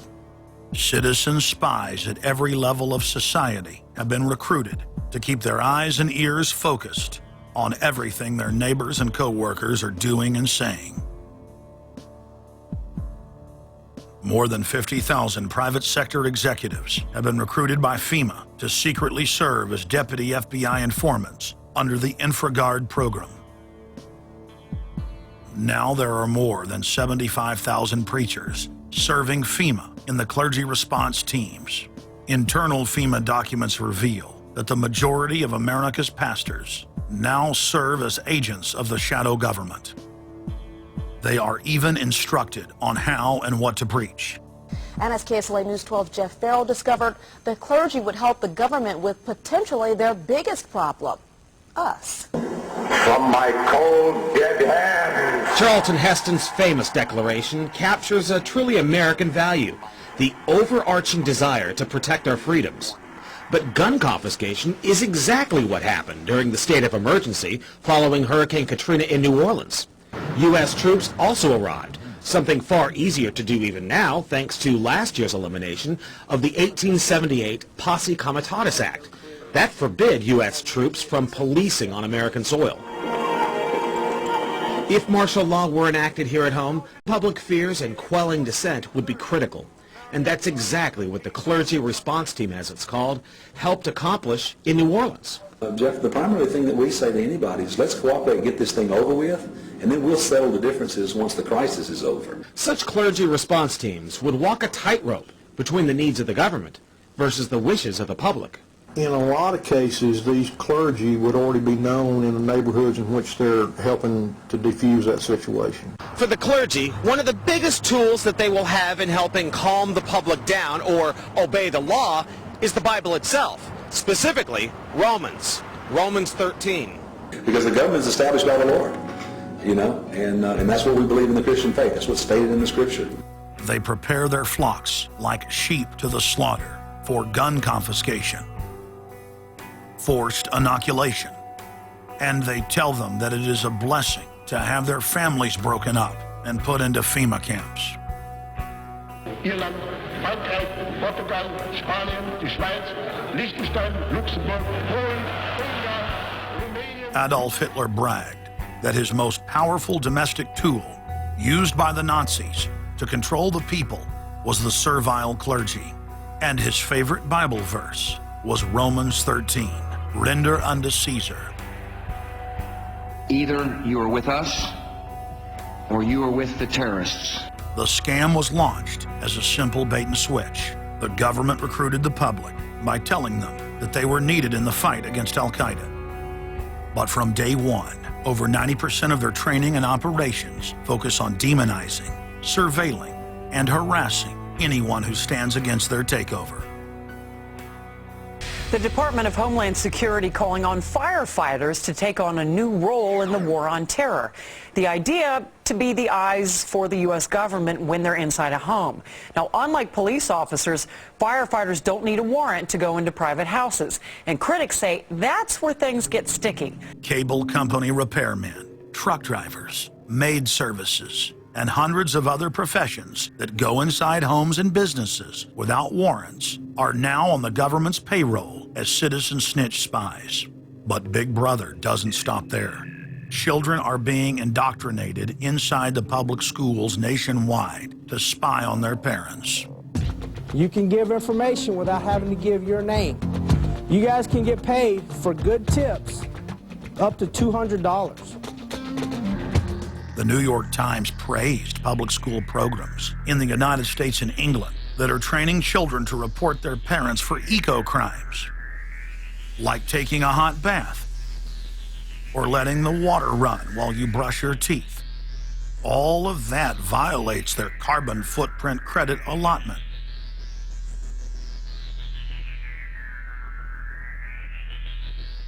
Check it out, check it out. And that's where we come in. We're the carbon cops and we're on the lookout for energy wasters. Our job is to get all Australian households to cut their carbon emissions. So Carbon Cops is a program that looked at energy use in a domestic sense. We went into people's houses and got them to reduce their energy use by 50%. Sadly, the Boy Scouts of America have now contracted with the Department of Homeland Security and are now training more than 20,000 Boy Scouts in anti-terror urban warfare mount training. The federal grants are very specific. The Scouts are trained to carry out seek and destroy missions against disgruntled veterans of the U.S. Armed Forces.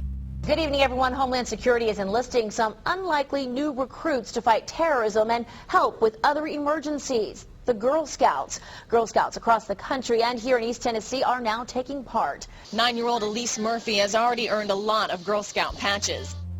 And now, every member of the 3.4 million Girl Scouts of America is now being trained by the Federal Emergency Management Agency to aid and support Homeland Security in disaster and anti-terror operations. One of the things that if you talk to our generals, they are desperate for is a civilian counterpart to our military forces. Everybody somewhere between the ages of 18 and 25 will serve 3 months of basic training and understanding in a kind of civil defense. So is this compulsory then? Well, you have to, in a sense, it's required of everybody, 18 to 25, 3 months, and at some point at that point you do it. Creating citizen armies in one way is, it's disgusting, because what you do is you get young kids and you can mold their minds easily. And we saw them chanting and crying, and they'll follow any leader, whether it's in a black shirt, a brown shirt, a red shirt, whatever the shirt might be. Another branch of Homeland Security, the Corporation for National and Community Service, is setting up literally hundreds of other private uniformed youth groups. The White House has introduced legislation to establish forced national service for all Americans between the ages of 16 and 64. In 2008, the North American Military Governorship, known as NORTHCOM, announced that they had deployed 4,000 regular Army troops inside the United States to deal with civil unrest because they knew that their offshore masters were about to rob the United States blind. In 2009, the Pentagon requested funding from Congress to deploy 379,000 military personnel in thousands of communities across the United States. And now, legislation has been introduced in Congress to expand a system of FEMA concentration camps across the United States under the National Emergency Centers Act, H.R. 645. The Republic is hanging by a thread. The last vestiges of our free system of government are being swept away. You know, you got time to watch baseball, you got time to watch football, you got time to entertain yourself, but I think a knowledgeable public we're losing, and we've got to get people back on track to paying attention, because if you don't pay attention to your government and what they're doing, you're going to pay some dire consequences for it. Unless we become active and become influential in the power centers of society, there's nothing we can do about it. Just knowing about it is not enough. And as long as we are given at election time an option between the Republican candidate or the Democrat candidate, both of whom have been selected by members of the Council on Foreign Relations and both of whom have the same general policies, that's not going to change anything either. So the real issue is, so what? And the answer is we've got to recapture control of the power centers of society. The people have a decision to make. Our nation has been seized in the jaws of a global corporate takeover. The republic is passing into history. We're losing our freedoms. And it's up to every man, woman, and child in the United States to decide whether we're going to be fooled by the slick propaganda of the social engineers or whether we're going to restore the republic. The values expressed by our founding fathers and the Declaration of Independence and other documents are very important to these times, and it's now our chance to manifest those documents. Now is the time for all good men to come to the aid of their country, because the country is being stolen from us in broad daylight.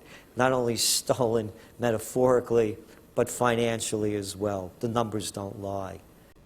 The American people, having been educated as to the truth, then have to rise up and demand and get a government that starts serving them.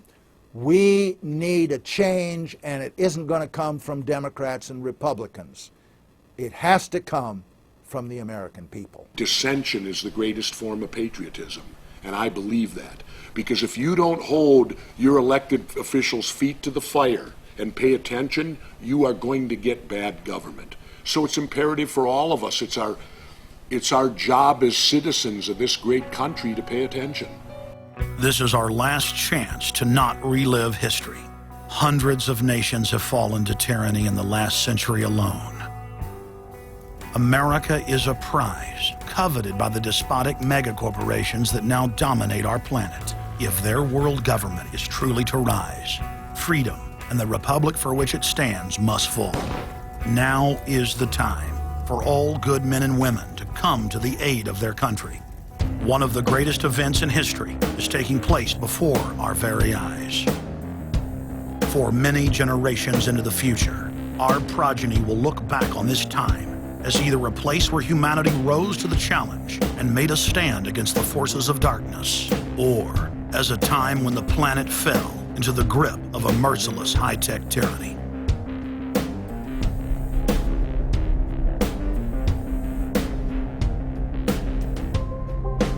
In Part 2 of Fall of the Republic, you will learn the elite's master plan for humanity. But more importantly, you will learn how to stop that plan, reverse the criminal tide, and reignite the flame of liberty on the long march to man's ultimate destiny.